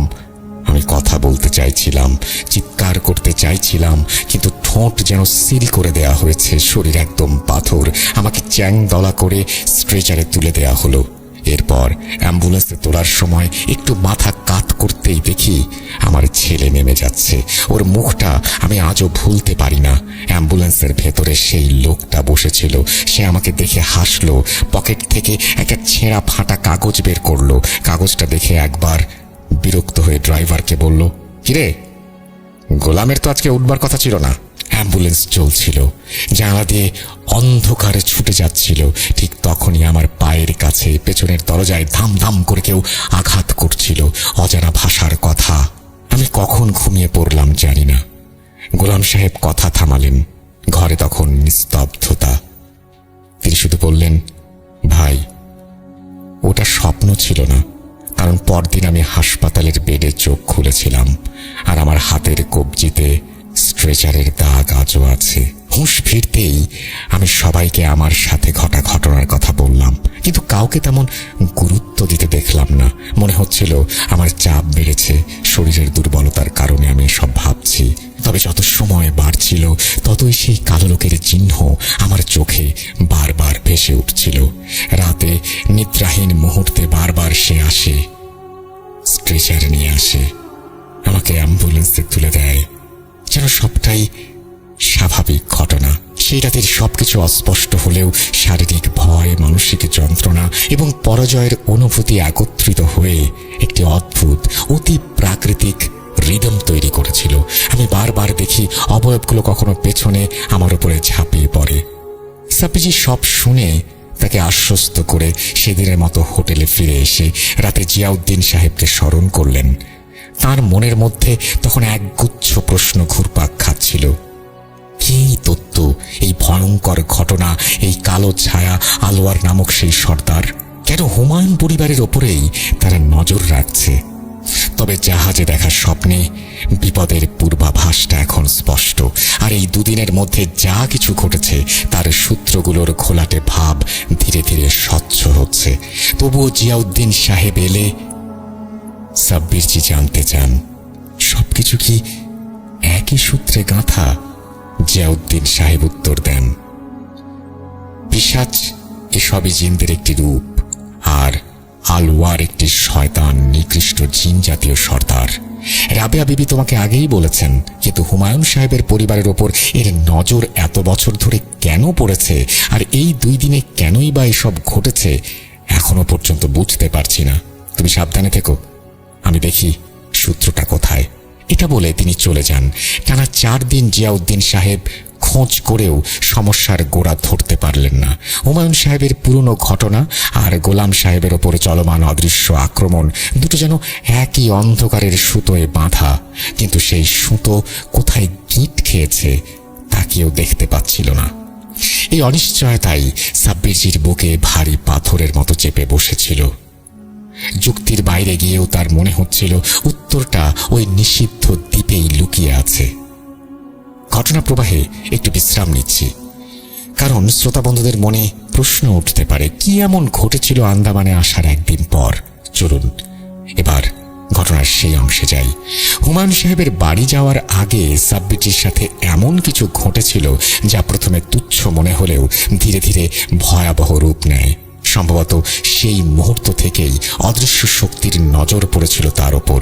সেদিন সাব্বিরজি হোটেলের দিকে হেঁটে যাচ্ছিলেন। পেছনের রাস্তাটা নিস্তব্ধ, শুধু সামনের বাতি জ্বলছে দূরের লাইট পোস্টে।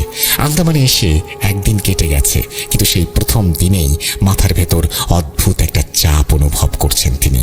রাত তখন 9টা বাজতে কয়েক মিনিট বাকি। হঠাৎই রাস্তায় কিছুটা দূরে একটা গলা খাঁকড়ানো খড়খড় শব্দ শুনতে পেলেন। আবহাওয়া ভয়ঙ্কর, হালকা ধোঁয়াশা বাতাসে ভেসে আসছে। জঙ্গল পথের পাতা কেমন কেঁপে উঠেছে, যেন কোনো অদৃশ্য দানব হাঁটতে হাঁটতে পায়ের তলে তা পিষে দিচ্ছে। সাব্বিরজি পেছন দিকে তাকালেন। নজরে এলো রাস্তার মোড়ের আড়ালে কেউ দাঁড়িয়ে আছে। দেখলেন যে ছায়াটা ঠিক মানুষের মতো নয়, বরং দানবের মতো। এত বছরের অভিজ্ঞতায় সাব্বিরজি বুঝতে পারছিলেন এটা কোনো সাধারণ প্রাণী নয়, এই যে শয়তানের রূপ। তিনি লম্বা শ্বাস নিয়ে নিজের মনকে শক্ত করে জড়িয়ে ধরলেন। তিনি তার মতো করেই হাঁটতে থাকলেন। কয়েক পা যেতে না যেতেই সেই ছায়া আবার ডাক দিল কর্কশ কণ্ঠে, দাঁড়া। সাব্বিরজি থেমে বললেন, কে রে? কিন্তু উত্তর এলো মৃদু, কর্কশ। সাব্বিরজি মুহূর্তের আকস্মিকতায় চমকে উঠলেন। এটাই সেই পাহারাদার শয়তান জিন যাকে তিনি স্বপ্নে দেখেছিলেন জাহাজে। বুক কাঁপছিল, তবু মুখে দৃঢ়তার আভাস রেখেছিলেন। তুই কে? কিসের জন্য এসেছিস? জিজ্ঞেস করলেন সাব্বিরজি। উত্তরে ছায়াটি কর্কশ কণ্ঠে বলল, তোকে নিয়ে যাব। হাত বাড়িয়ে দিল সাব্বিরজির দিকে। সাব্বিরজি প্রতিক্রিয়া অনুযায়ী ধাক্কা দিতে গিয়েছিলেন, কিন্তু ধাক্কা লাগলো না। উল্টে ছায়াটি তাকে ধাক্কা মেরে ফেলে দেয়। মাথার চুল ধরে টেনে নিয়ে যেতে থাকে। আঙুলে থাকা তসবিটি ছিটকে পড়লো কয়েক হাত দূরে পাশে রাস্তায়। সাব্বিরজি কোনো রকমে সেটা তুলে সূরা পড়তে শুরু করলেন। ছায়াটি আবারও এগিয়ে আসে। তসবিটি আরেকবার ছিটকে পড়লো। সাব্বিরজি লক্ষ্য করলেন ছায়াটির হাত থেকে এক অদ্ভুত পদার্থ ঝরছে। তিনি জিজ্ঞেস করলেন, কে তুই? কেন আমার পেছনে লেগেছিস? ছায়াটা বলল, আমাদের দ্বীপে নিয়ে যাওয়ার আদেশ আছে। সাব্বিরজি শক্ত হয়ে দাঁড়ালেন, চোখে অশ্রু, মুখে অদম্য দৃঢ়তা। সাব্বিরজি ঘাবড়ে গেলেন না। তসবিটি উঁচিয়ে পড়তে যাচ্ছিলেন কিছু, কিন্তু সাব্বিরজি আবারও ধাক্কা খেলেন। হতচকিত হয়ে রীতিমতো তাঁর শ্বাস আটকে যাচ্ছিল। অবশেষে সাব্বিরজি কোনো রকমে সেটিকে সরিয়ে সামনের দিকে এগোতে শুরু করলেন। পেছন থেকে আসছে এখনো কর্কশ কণ্ঠ। সাব্বিরজি এগিয়ে যাচ্ছেন দোয়া পড়তে পড়তে। সাব্বিরজি লক্ষ্য করলেন ছায়াটার আকার বদলাচ্ছে এবং বিভিন্ন আকার সে ধারণ করছে। তসবির শক্তি এবং সূরার প্রভাবে তা কিছু দূরত্বে আছে। সাব্বিরজির হৃদস্পন্দন তীব্র থেকে তীব্রতর হচ্ছিল। কয়েক মুহূর্ত পর ছায়াটি আবারও জিজ্ঞেস করল, কত দূর যাবি? শেষমেশ সাব্বিরজি অন্ধকার রাস্তায় ধীরে ধীরে এগিয়ে হোটেলের দিকে রওনা দিলেন। চোখে অশ্রু, শরীরে রোমাঞ্চ, মনে অদ্ভুত ভয়। এভাবেই শেষ হলো আন্দামানের প্রথম রাতে ছায়া পাহারাদার শয়তান জিনের সঙ্গে তার প্রথম মোকাবেলা। হোটেলে ফিরে এসে সাব্বিরজির শরীর তখনও স্বাভাবিক হয়নি। বুকের ভেতরে অদৃশ্য কোনো চাপা ওজন বয়ে বেড়াচ্ছেন। দরজা বন্ধ করেই তিনি আর দেরি না করে জিয়াউদ্দিন সাহেবকে স্মরণ করলেন। কিছুক্ষণের মধ্যেই ঘরের আলো যেন ম্লান হয়ে এলো, বাতাস ভারী হতে লাগলো। সাব্বিরজি বুঝে গেলেন উনি এসে গেছেন। জিয়াউদ্দিন সাহেব নিঃশব্দে উপস্থিত হয়ে সাব্বিরজির ডান হাতটা ধরে কিছুক্ষণ চুপ করে রইলেন। তার চোখ বন্ধ, ভ্রু কুঁচকে আছে। মনে হচ্ছিল তিনি হাতের শিরা উপশিরার ভেতর দিয়ে কিছু দেখার চেষ্টা করছেন। যে সত্তাটা এসেছে তার শক্তি এখানে সীমিত। এই জায়গা তার পূর্ণ ক্ষেত্র না, কিন্তু নিষিদ্ধ দ্বীপে সেখানে তার শক্তি ভয়ঙ্কর, বলছিলেন জিয়াউদ্দিন। এই কথা শুনে সাব্বিরজির শির দাঁড়াবে ঠান্ডা স্রোত বয়ে গেল। আমার ভালো লাগছে না সাব্বির, খুব খারাপ কিছু ঘটতে পারে, তোমার ওপর অসম্ভব কোনো আক্রমণ। কিছুক্ষণ থেমে তিনি আরো যোগ করলেন, ওরা যখন কারণ ছাড়াই ক্ষিপ্ত হয় তখন বুঝতে হবে তুমি অজান্তেই এমন কিছুতে হাত দিয়েছ যেটা ওদের বহু বছরের হিসেব নষ্ট করেছে। সাব্বিরজি বললেন, কিন্তু আমি তো কিছু করিনি। জিয়াউদ্দিন সাহেব সাব্বিরজির দিকে তাকিয়ে বললেন, অনেক সময় না করাটাই সবচেয়ে বড় অপরাধ হয়। আপাতত সাবধানে থাকো, তোমার পাহারা দরকার। হঠাৎ কিছু মনে পড়ে যাওয়ায় তিনি বললেন, তুমি যেহেতু স্বপ্নে রাবেয়া বিবিকে দেখেছ, সেটা হালকাভাবে নিও না। স্বপ্নে যদি উনি নিজে এসে থাকেন তার মানে পরিস্থিতি খুব গুরুতর। তুমি তাকে স্মরণ করো, বলো একটা সুরক্ষা বলয় তৈরি করতে, এমন বলয় যেটা শয়তান জিন সহজে ভাঙতে পারবে না। এই কথা বলতে বলতে জিয়াউদ্দিন সাহেবের মুখে এক ধরনের অসহায়ত্ব ফুটে ওঠে, সেটা সাব্বিরজি আগে কখনো দেখেননি। সাব্বিরজি উৎকণ্ঠিত কণ্ঠে বললেন, কিন্তু আমি কি এমন করেছি? কারা এরা? জিয়াউদ্দিন সাহেব দীর্ঘশ্বাস ফেলে বললেন, আমিও এখনো পুরোটা বুঝে উঠতে পারছি না। যা বলেছি তাই করো, আমি সূত্রটা খুঁজছি। সাব্বিরজি আন্দাজ করতে পারলেন এটা কেবল শুরু। ঘরটা নিস্তব্ধ। হোটেলের ঘড়িতে তখন 4:15। বাইরে সমুদ্রের দিক থেকে ভেসে আসছে একটানা গম্ভীর গর্জন, যেন অন্ধকার নিজেই নিঃশ্বাস নিচ্ছে। ফজরের আজানের 20 মিনিট আগে সাব্বিরজির মেঝেতে বসে তিনি চোখ বন্ধ করলেন। বুকের ভেতর অজানা চাপ, মাথার ভেতর ঘুরছে একটাই নাম, রাবেয়া বিবি। তিনি ধীরে ধীরে তসবিটা হাতে নিলেন। তারপর তিনি কিছু নাম উচ্চারণ করলেন। হালকা একটা শীতল স্রোত মেঝের উপর বইছে। ঘরের কোণ থেকে অস্বাভাবিকভাবে অন্ধকার হয়ে আসছে, যেন আলো সেখানে পৌঁছাতে ভয় পাচ্ছে। পর্দাটা নড়ল, কিন্তু বাইরে কোনো বাতাস নেই। সাব্বিরজির চোখের পাতা কাঁপছিল। তিনি চোখ খুললেন না।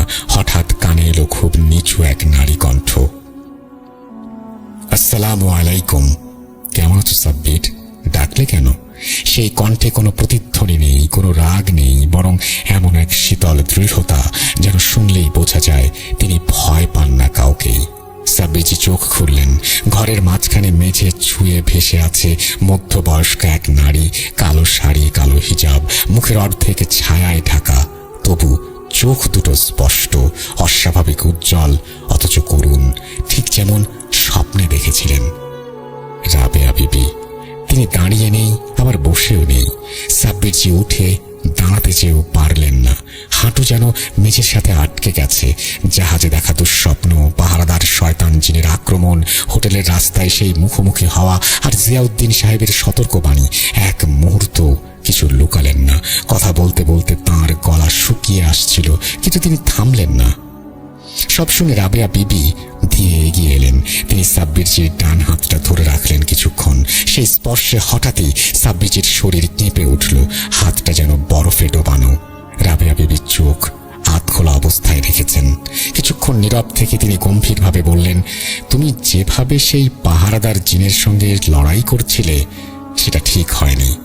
ওরা শক্তি নিয়ে নয়, ফাঁদ সৃষ্টি করে মারে। তিনি এক মুহূর্ত থামলেন। চারপাশ ভারী হয়ে উঠেছে।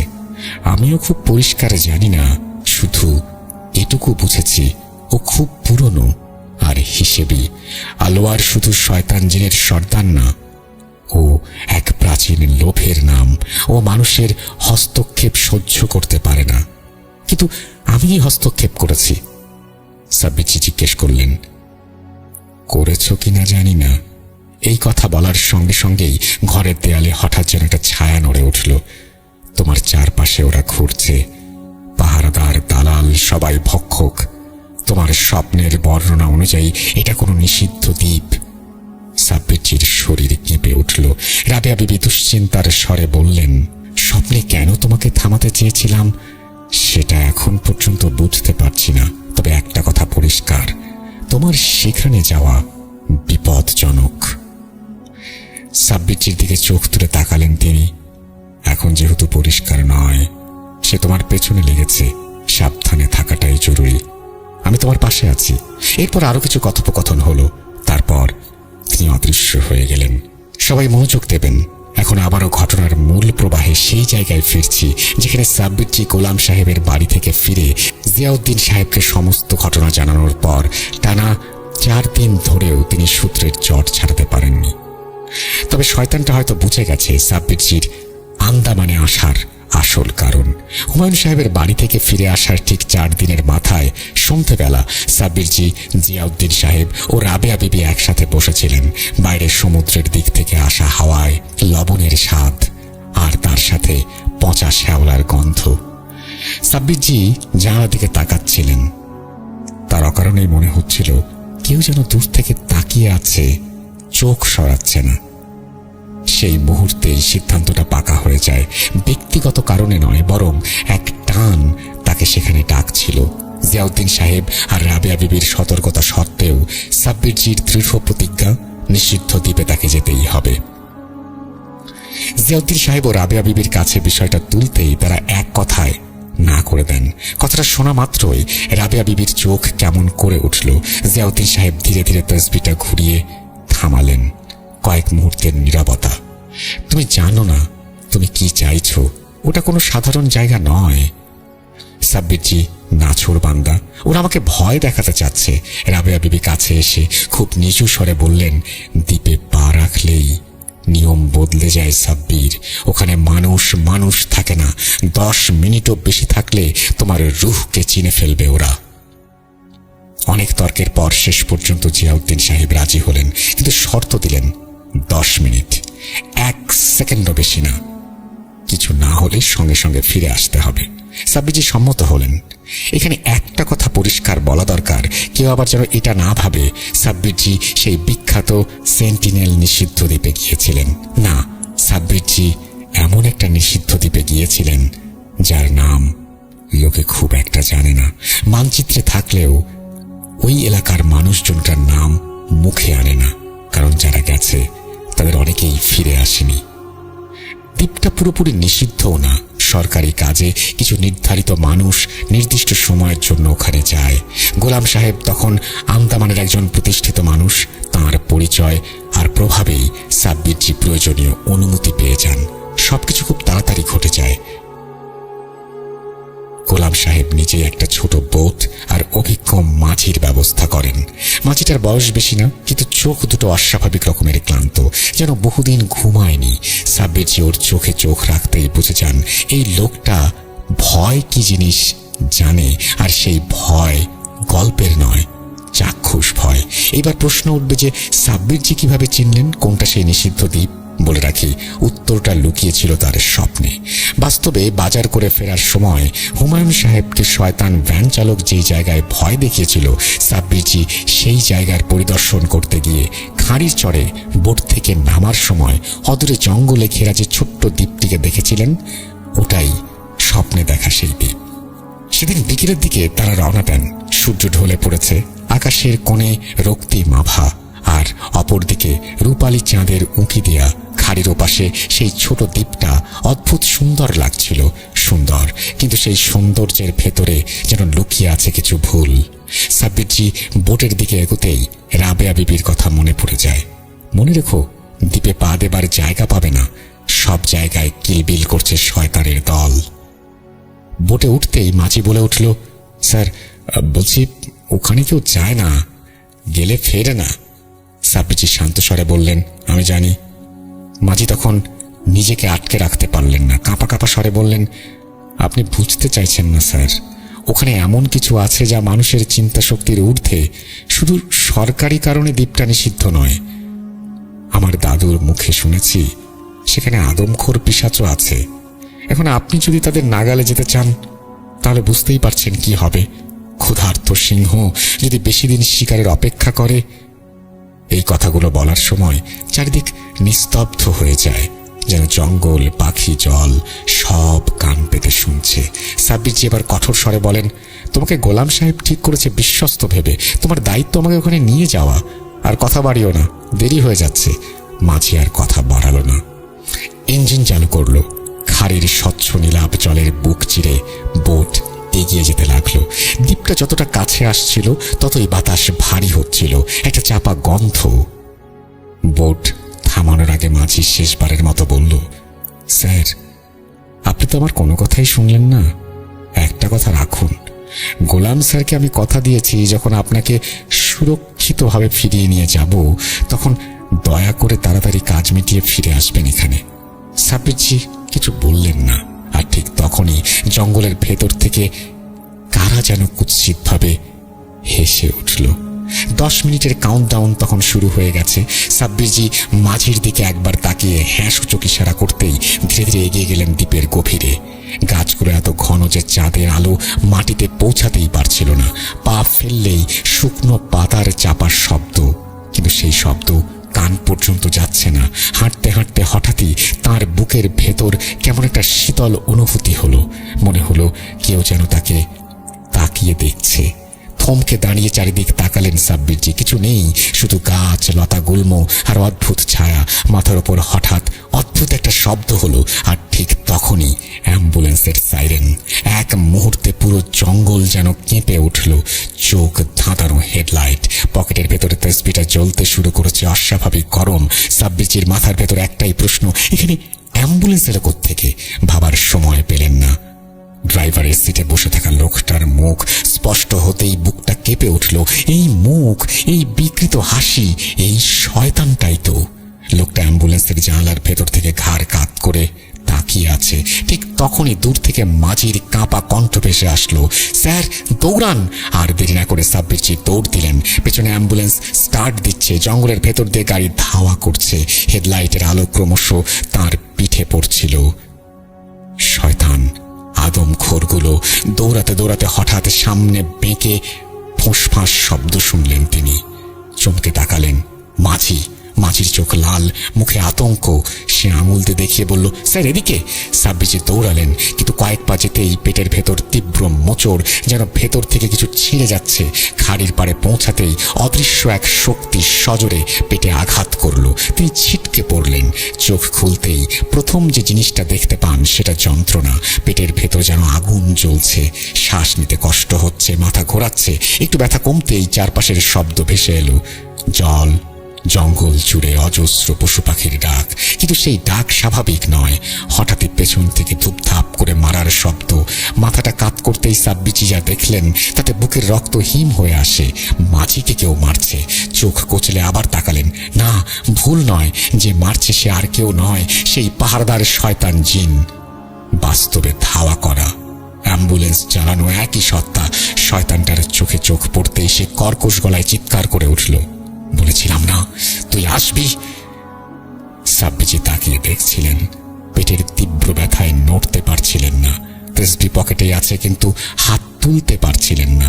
ঠিক তখনই একটা ঝাপটা ঠান্ডা স্পর্শ। রাবেয়া বিবি। তিনি এক মুহূর্ত দেরি না করে সাব্বিরজিকে ধাক্কা দিয়ে খাঁড়ির জলে ছুঁড়ে ফেললেন। ঠান্ডা জল ফুসফুসে ঢুকে যাচ্ছে, চোখে অন্ধকার। কয়েক সেকেন্ড পর যখন তাকে জল থেকে তোলা হলো তখন তিনি দেখলেন পাহারাদার শয়তান জিন মাঝিকে নৃশংসভাবে হত্যা করছে। সাব্বিরজি কিছুই করতে পারলেন না, শুধু তাকিয়ে রইলেন কাপুরুষের মতো। খাড়ির দিকে তাকিয়ে দেখলেন বোটটা আবার ভেসে উঠেছে। পাহারাদার জিন আর তার সহচররা দাঁড়িয়ে আছে। পালাবার জায়গা নেই, মাটি নেই, পথ নেই। কাঁপা কাঁপা গলায় শব্দ করে সাব্বিরজি আয়াতুল কুরসি পড়া শুরু করলেন। আর দূরে কোথাও অদৃশ্য অন্ধকারের গভীরে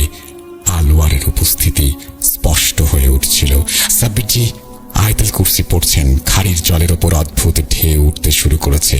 জল আর জল নেই, সেই অন্ধকার, সেই নিঃশ্বাস, সেই নিঃশব্দতা নেই। মাটি ধীরে ধীরে গর্জে উঠছে, কোনো শব্দ নেই। সাব্বিরজির মনে পড়ে গেল জিয়াউদ্দিন সাহেবের কথা, যেদিন দ্বীপ নিজে নিঃশ্বাস নেবে সেদিন বুঝবে সময় শেষ। এখন নিষিদ্ধ দ্বীপ নিঃশ্বাস নিচ্ছে, চারপাশের ছায়াগুলো স্থির। পশু রাতচরা পাখির সেই কান্নার আওয়াজ এক মুহূর্তে মিলিয়ে গেছে। মনে হলো কেউ অদৃশ্য হাত দিয়ে তাঁর রুহুটা ধীরে ধীরে টেনে বের করছে। পেটে আগুনের মতো যন্ত্রণা। চোখের সামনে ভেসে উঠল অসংখ্য দৃশ্য, অপরিচিত মানুষের মৃত্যু, বিশ্বাসঘাতকতার মুহূর্ত। ও আসছে। পাহাড়দার জিনটা হঠাৎ ফিস ফিস করে উঠল কণ্ঠে। ভয়, শুধু ভয় নয়, ভক্তি। খাঁড়ির জল আচমকা সরে যাচ্ছিল। সাব্বিরজির মাথার ভেতর জিয়াউদ্দিন সাহেবের কণ্ঠ আবার ভেসে উঠল। এবার আর সতর্কবার্তা নয়, স্বীকারোক্তি। আলওয়ার আঘাত করে না সাব্বির, সে উপস্থিত হয়, আর উপস্থিত মানেই সময়ের মৃত্যু। হঠাৎ বাতাস উল্টো দিকে বইতে শুরু করলো। জঙ্গল দুলে উঠছে, গাছের ডালপালা ভেঙে পড়ছে, ছায়াগুলো মাটিতে লুটিয়ে পড়ছে, নত হচ্ছে। আর ঠিক তখনই সাব্বিরজি টের পেলেন কেউ তার ঠিক পেছনে আছে। শ্বাসের শব্দ নেই, ছায়া নেই, শুধু এক অসম্ভব ভারী অস্তিত্ব। সাব্বিরজির পেছনে দাঁড়ানো সেই অদৃশ্য অস্তিত্ব ধীরে ধীরে স্পষ্ট হতে লাগলো, কালো ছায়ার মতো, অথচ পরতে পরতে চারপাশে অদ্ভুত শক্তি ছড়াচ্ছে। বাতাস ভারী, সাব্বিরজির বুক জ্বলে উঠল। আগের ব্যথার মতো নয়, এবার সে রুহের গভীর স্তরে স্পর্শ করেছে। মনে হলো কেউ তার রুহের প্রতিটি অংশকে টেনে বের করে আনছে। আলওয়ার নিজেকে প্রকাশ করতে লাগলো। ছায়ার আড়াল ভেঙে তার পূর্ণ রূপ ভেসে আসলো। হাসি, কান্না, ঘৃণা, লোভ, প্রতিশোধের ছায়া একসাথে। ঠিক সেই সময় সাব্বিরজি আপ্রাণ চেষ্টা করে বিশেষ এক সূরা পাঠ করতে শুরু করলেন। এদিকে রাবেয়া বিবি তাকে সাহায্য করতে চারপাশে বলয় সৃষ্টি করে দাঁড়ানো। হুমায়ুন সাহেব যুবক অবস্থায় ব্যবসায় সম্পদ বাড়ানোর চেষ্টা করেছেন, আর সেই সময়ে পুঁতে রাখা এক পুটলি মাটির নিচে কালো জাদুর সাহায্যে চক্রবদ্ধ অভিশাপ, যার উদ্দেশ্য শুধু হুমায়ুন সাহেবকে হত্যা করা নয়, সম্পদের দখল, পরিবারের বিভ্রান্তি, বিশ্বাসঘাতকতা। চোখের সামনে ভেসে উঠছিল সেই গোপন দৃশ্য। সাব্বিরজি বুঝতে পারলেন পুটলিটি পাঠিয়েছিল কে। কে আলওয়ারকে এই নিষিদ্ধ দ্বীপ থেকে নিয়ে গিয়েছিল। বাস্তবে তার পরিকল্পনাকারী ছিল হুমায়ুন সাহেবেরই পরিবারের একজন আত্মীয়, ব্যবসার পার্টনার। সাব্বিরজির চোখে ভেসে উঠল আরও এক দৃশ্য। হুজুরের নির্দেশে হুমায়ুন সাহেব পুটলিটিকে খাঁড়ির জলে ভাসিয়ে দেওয়ার পরেও কালো জাদু হারায়নি। সেই আত্মীয় আবার ফিরিয়ে আনে তা। সেই সময় হুমায়ুন সাহেবের মৃত্যু ঘটে, যা সাব্বিরজি ইতোমধ্যেই শুনেছেন। সাব্বিরজি বুঝলেন পাহাড়দার শয়তানি জিনেরা আসলে আলওয়ারের প্রহরী। তাদের প্রকৃত পরিচয় অধম, নারকীয়, অতি প্রাকৃত। সাব্বিরজি টের পেলেন কেন আলওয়ার তাকে টানছিল। সবই প্রস্তুত করা হয়েছে। সে জানে যদি সাব্বিরজি দাঁড়ায় তবে ইতিহাসের চক্র ভেঙে যাবে, আর যদি সে পিছিয়ে যায় সম্পূর্ণ নিয়ন্ত্রণ আলওয়ারের হাতে যাবে। সাব্বিরজির চোখে আবারও ভেসে উঠল ব্যবসায়িক চুক্তি, বিশ্বাসঘাতকতার মুহূর্ত, পরিবারকে বিভ্রান্ত করার ষড়যন্ত্র। এখন সবই আলওয়ারের নিয়ন্ত্রণে। পাহারাদার শয়তানের জিন তার ছায়ায় মিলিয়ে যাচ্ছে। সবকিছু, সমুদ্রের ঢেউ, জঙ্গলের ছায়া, বাতাসের শব্দ তার শক্তির আওতায়। তার শরীর কেঁপে উঠল, শ্বাস বন্ধ হয়ে আসছিল। আলওয়ার সরাসরি তাকে টানছে। সাব্বিরজির হৃদস্পন্দন তখন তীব্র, কিন্তু অবাক করে দিয়ে রাবেয়া বিবি সূরা পড়ে ডান হাত তুলে আঙুলে বাতাসে আঁকাবাঁকা ভাবে কিছু একটা ঘুরিয়ে ছায়াগুলোকে সরিয়ে দিলেন। একটি উজ্জ্বল আলোক রশ্মি তখন আলওয়ারের শরীরের চারপাশে ঘূর্ণায়মান বলয় তৈরি করছে। জিয়াউদ্দিন সাহেব ততক্ষণে চলে এসেছেন। সাব্বিরজিও এবার সূরা পাঠ করতে করতে তাসবিহ উঁচিয়ে ধরেছেন।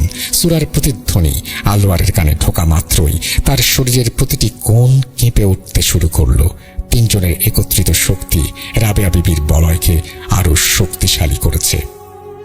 জিয়াউদ্দিন সাহেব হঠাৎ তাঁর তসবিহ ঘুরিয়ে বলয় থেকে বেরিয়ে এসে আলওয়ারের চারপাশে জমজম কূপের পানি ছিটিয়ে দিলেন। সাব্বিরজি আবারও তসবিহ উঁচিয়ে নিজেকে বলয় আর শক্তির সঙ্গে মিশিয়ে দিলেন। আলোয়ার চিৎকার করতে করতে আক্রমণ চালাচ্ছে। রাবেয়া বিবি বাতাস, জল আর মাটির সঙ্গে শক্তির সামঞ্জস্য বজিয়ে রাখছিলেন। জিয়াউদ্দিন সাহেবের চোখ বন্ধ। এরই মাঝে সাব্বিরজি জিয়াউদ্দিন সাহেবের নির্দেশে আলোয়ার ও ছায়া পাহারাদারদের নজর এড়িয়ে একটি বিশেষ বোতল নিয়ে নিঃশব্দে জঙ্গলের পথে পা বাড়ালেন। খাঁড়ির পাড় থেকে আসা চাপা গর্জন এখন সরাসরি আলোয়ারের উপস্থিতি বুঝিয়ে দিচ্ছে, কখনো দৃশ্যমান, আবার কখনো এক লহমায় হাওয়া, জল, মাটি। ঠিক সেই সময় হঠাৎই সাব্বিরজি গোলাম সাহেবের আর্তনাদ শুনে পেছন ফিরে দেখেন। তিনি যা দেখেন তার জন্য তিনি প্রস্তুত ছিলেন না। তিনি দেখলেন গোলাম সাহেবকে আলোয়ারের সেই পাহারাদার, অ্যাম্বুলেন্সের নার্স, শয়তান জিন পালির ওপর দিয়ে টেনে হিঁচড়ে নিয়ে আসছে। আলোয়ার একত্রিত হয়ে এক চরম আক্রমণ তৈরি করেছে। সাব্বিরজি রাগে ফুঁসে উঠলেন, গোলাম সাহেবকে বাঁচাতে হবে। হঠাৎ জিয়াউদ্দিন সাহেবের সতর্ক বাড়ি ভেসে আসলো, না সাব্বির না, শয়তানটা মায়ার খেলা শুরু করেছে, তুমি তাড়াতাড়ি চক্র নষ্ট করো। সাব্বিরজি হুঁশ ফেরে। এখানে আসার আগেই পরিকল্পনা মতোই রাবেয়া বিবি গোলাম সাহেবের সুরক্ষার জন্য বলয় তৈরি করে এসেছেন। সাব্বিরজি আবারও জঙ্গলের পথে পা বাড়ালেন। ঝোপঝাড়ের কাটার আঘাত, তবুও সাব্বিরজিকে কেউ আটকে রাখতে পারছিল না। আলোয়ার এবার পূর্ণ রূপে ধরা পড়ছিল। তার শরীর দীর্ঘ, বিকৃত। সে সরাসরি সাব্বিরজিকে লক্ষ্য করছিল। সাব্বিরজি বুঝলেন আলোয়ারকে শুধু আটকানো যথেষ্ট নয়, তাকে চিরতরে বন্দী করতে হবে। রাবেয়া বিবি জ্বরের কাছ থেকে চিৎকার করে বললেন, সব শক্তি কেন্দ্রীভূত করো সাব্বির। আলোয়ার চিৎকার করে আক্রমণ চালাচ্ছিল। প্রতিটি আঘাতে রাবেয়া বিবির বলয় দুর্বল হচ্ছিল। জঙ্গল আর জঙ্গল নেই একটা জীবন্ত দানব। সাব্বিরজি সেই অদ্ভুত পাথরের চক্রের সামনে পৌঁছাতেই মাটি কেঁপে উঠল। চক্রটার মাঝখানে খোদাই করা চিহ্নগুলো ধকধক করে জ্বলছে। ঠিক তখনই ঝোপ ফুঁড়ে বেরিয়ে এলো সেই নার্সরূপী শয়তান। তিনি পিছু হটলেন না। আঘাত এলো, রক্ত ঝরল, শ্বাস আটকে গেল সাব্বিরজির। চারপাশ অন্ধকার, মনে হলো বুকের ভেতর রুহ কেউ ছিঁড়ে ফেলছে। ঠিক সেই মুহূর্তে জিয়াউদ্দিন সাহেব আবে জমজম আর আতরের প্রবাহ ছুড়ে দিলেন এবং রাবেয়া বিবি কাঁপা হাতে শেষ শক্তি দিয়ে বলয় রেখা টেনে ধরলেন। সাব্বিরজি দাঁতে দাঁত চেপে চক্রে আঘাত করলেন। পাথর ফেটে গেল, চিহ্নগুলো নিভে গেল। এক বিকট আর্তনাদে আলোয়ার ছিন্ন ভিন্ন শক্তিতে ভেঙে পড়ল। মুহূর্তের ফাঁকে সাব্বিরজি বিশেষ বোতলটা খুলে সেই ছুটে যাওয়া কালো শক্তিটিকে টেনে নিলেন। ঢাকনা বন্ধ করলেন। সব কিছু থেমে গেল। বাতাস ভারী কিন্তু আক্রমণাত্মক নয়। ঠিক তখন বোতলটা কেঁপে উঠল। ভেতরে তখনও চাপা গর্জন। জিয়াউদ্দিন সাহেব মাটি খুঁড়ে বোতলটা পুঁতে দিলেন সেই চক্রের মাঝখানে। সাব্বিরজি কাঁধ থেকে ঝরে পড়া নিজের রক্তের এক ফোঁটা সেখানে ফেললেন। দ্বীপ কেঁপে উঠল। তারপর ধীরে ধীরে সব শান্ত। নিষিদ্ধ দ্বীপ আলোয়ারকে গিলে নিয়েছে চিরতরে। কেউ কিন্তু জয়ী হলো না, আবার কেউ হারলো না। নৌকা যখন খাড়ি ছাড়ল, দ্বীপটা তখন পেছনে কেবল অন্ধকারের ছায়া হয়ে রইল। কেউ উল্লাস করল না। এসবের মাঝে যেন অকারণেই বলি হয়ে গেল সেই মাঝি। সাব্বিরজি শুধু শূন্য দৃষ্টিতে নিষিদ্ধ দ্বীপের দিকে তাকিয়ে রইলেন। তার বুকের ভেতর একটা শূন্যতা। সে যা চেয়েছিল তা পেয়েছে, যদিও এটা শুধু ক্ষত নয়, একটা নীরব বন্ধন। জিয়াউদ্দিন সাহেব সূরা পাঠ করতে করতে তসবিহ ঘুরাচ্ছেন। কিন্তু যুদ্ধ কেবল জিতে শেষ হয় না সাব্বির, বললেন তিনি। সাব্বিরজি কিছু বললেন না। গোলাম সাহেবের পরিবার এখন কালো জাদু ও আলোয়ারের হাত থেকে সম্পূর্ণ মুক্ত। আরো কয়েকদিন সেখানে কাটিয়ে সাব্বিরজি ফিরে আসেন। না, এবার জাহাজে নয়, উড়োজাহাজে। এটাই ছিল ঘটনা। নমস্কার শ্রোতা বন্ধুরা, জানি আপনারা সবাই আল্লাহর রহমতে সুস্থ আছেন। আমি সুকান্ত মাইতি ভূত.com-এর 6th বার্থডে অ্যানিভার্সারি উপলক্ষে আজ আবারও হাজির হয়েছিলাম যে মানুষটির ঘটনা নিয়ে। তার নাম ও পূর্বের ঘটনা আমি, আপনি, আমাদের সবার স্মৃতির মণিকোঠায় জল করছে। জানি ভবিষ্যতেও করবে। আমাদের সবার প্রিয় সাব্বিরজি আজ 14 নম্বর ঘটনা শেয়ার করলাম। সাব্বিরজি হয়তো এই পৃথিবীর মায়া ত্যাগ করে পরলোকে গমন করেছেন, তবু আমার কলমে ও রাসেল ভাইয়ের উপস্থাপনায় মানুষটি ভূত.কমে এবং আমাদের মনে চিরকাল অমর হয়ে থাকবেন ইনশাল্লাহ। অনেকেই সাব্বিরজির ঘটনা দেওয়ার জন্য বারবার কমেন্টে অনুরোধ করছিলেন, তাই আজ আবারও ওনার ঘটনা নিয়ে ফিরে আসা। এই ঘটনাটি 2017 সালের নভেম্বর মাসের ঘটনা। এখন বিশ্বাস করা বা না করা সম্পূর্ণ আপনাদের ব্যাপার। ভালো থাকুন, আল্লাহ হাফিজ। এই বলেই তিনি ঘটনা শেষ করেছেন, অর্থাৎ সুকান্ত মাইতি তাঁর লেখা শেষ করেছেন। সাব্বিরজির ঘটনা আপনারা সবসময়ই পছন্দ করেন, আর সে কারণেই আপনাদের পড়ে শোনানো হলো। আশা করছি আপনাদের সবার ভালো লেগেছে। কতটুকু ভালো লেগেছে সেটা অবশ্যই কমেন্ট সেকশনে জানাবেন, এবং আগামীতেও আমরা সাব্বিরজির ঘটনা নিশ্চয়ই পাবো।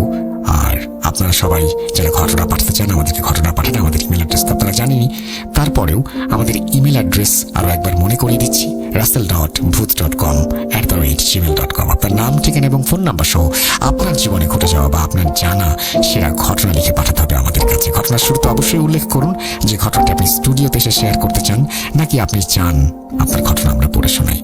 আর কোনো কথা হবে না, আমরা চাই আজকের এপিসোডটি এখানেই শেষ করতে। আপনারা সবাই ভালো থাকুন, ভালোর দলে থাকুন, এবং সেই সাথে আমাদের ঘটনা পাঠান। আমরা যেন এরকম এপিসোড বারবার আপনাদের উপহার দিতে পারি। আজকের মতো এখানেই বিদায় নিচ্ছি। সবাই ভালো থাকুন, সুস্থ থাকুন, মোস্ট ইম্পর্টেন্টলি ভূত.com এর সাথে থাকুন। আল্লাহ হাফেজ।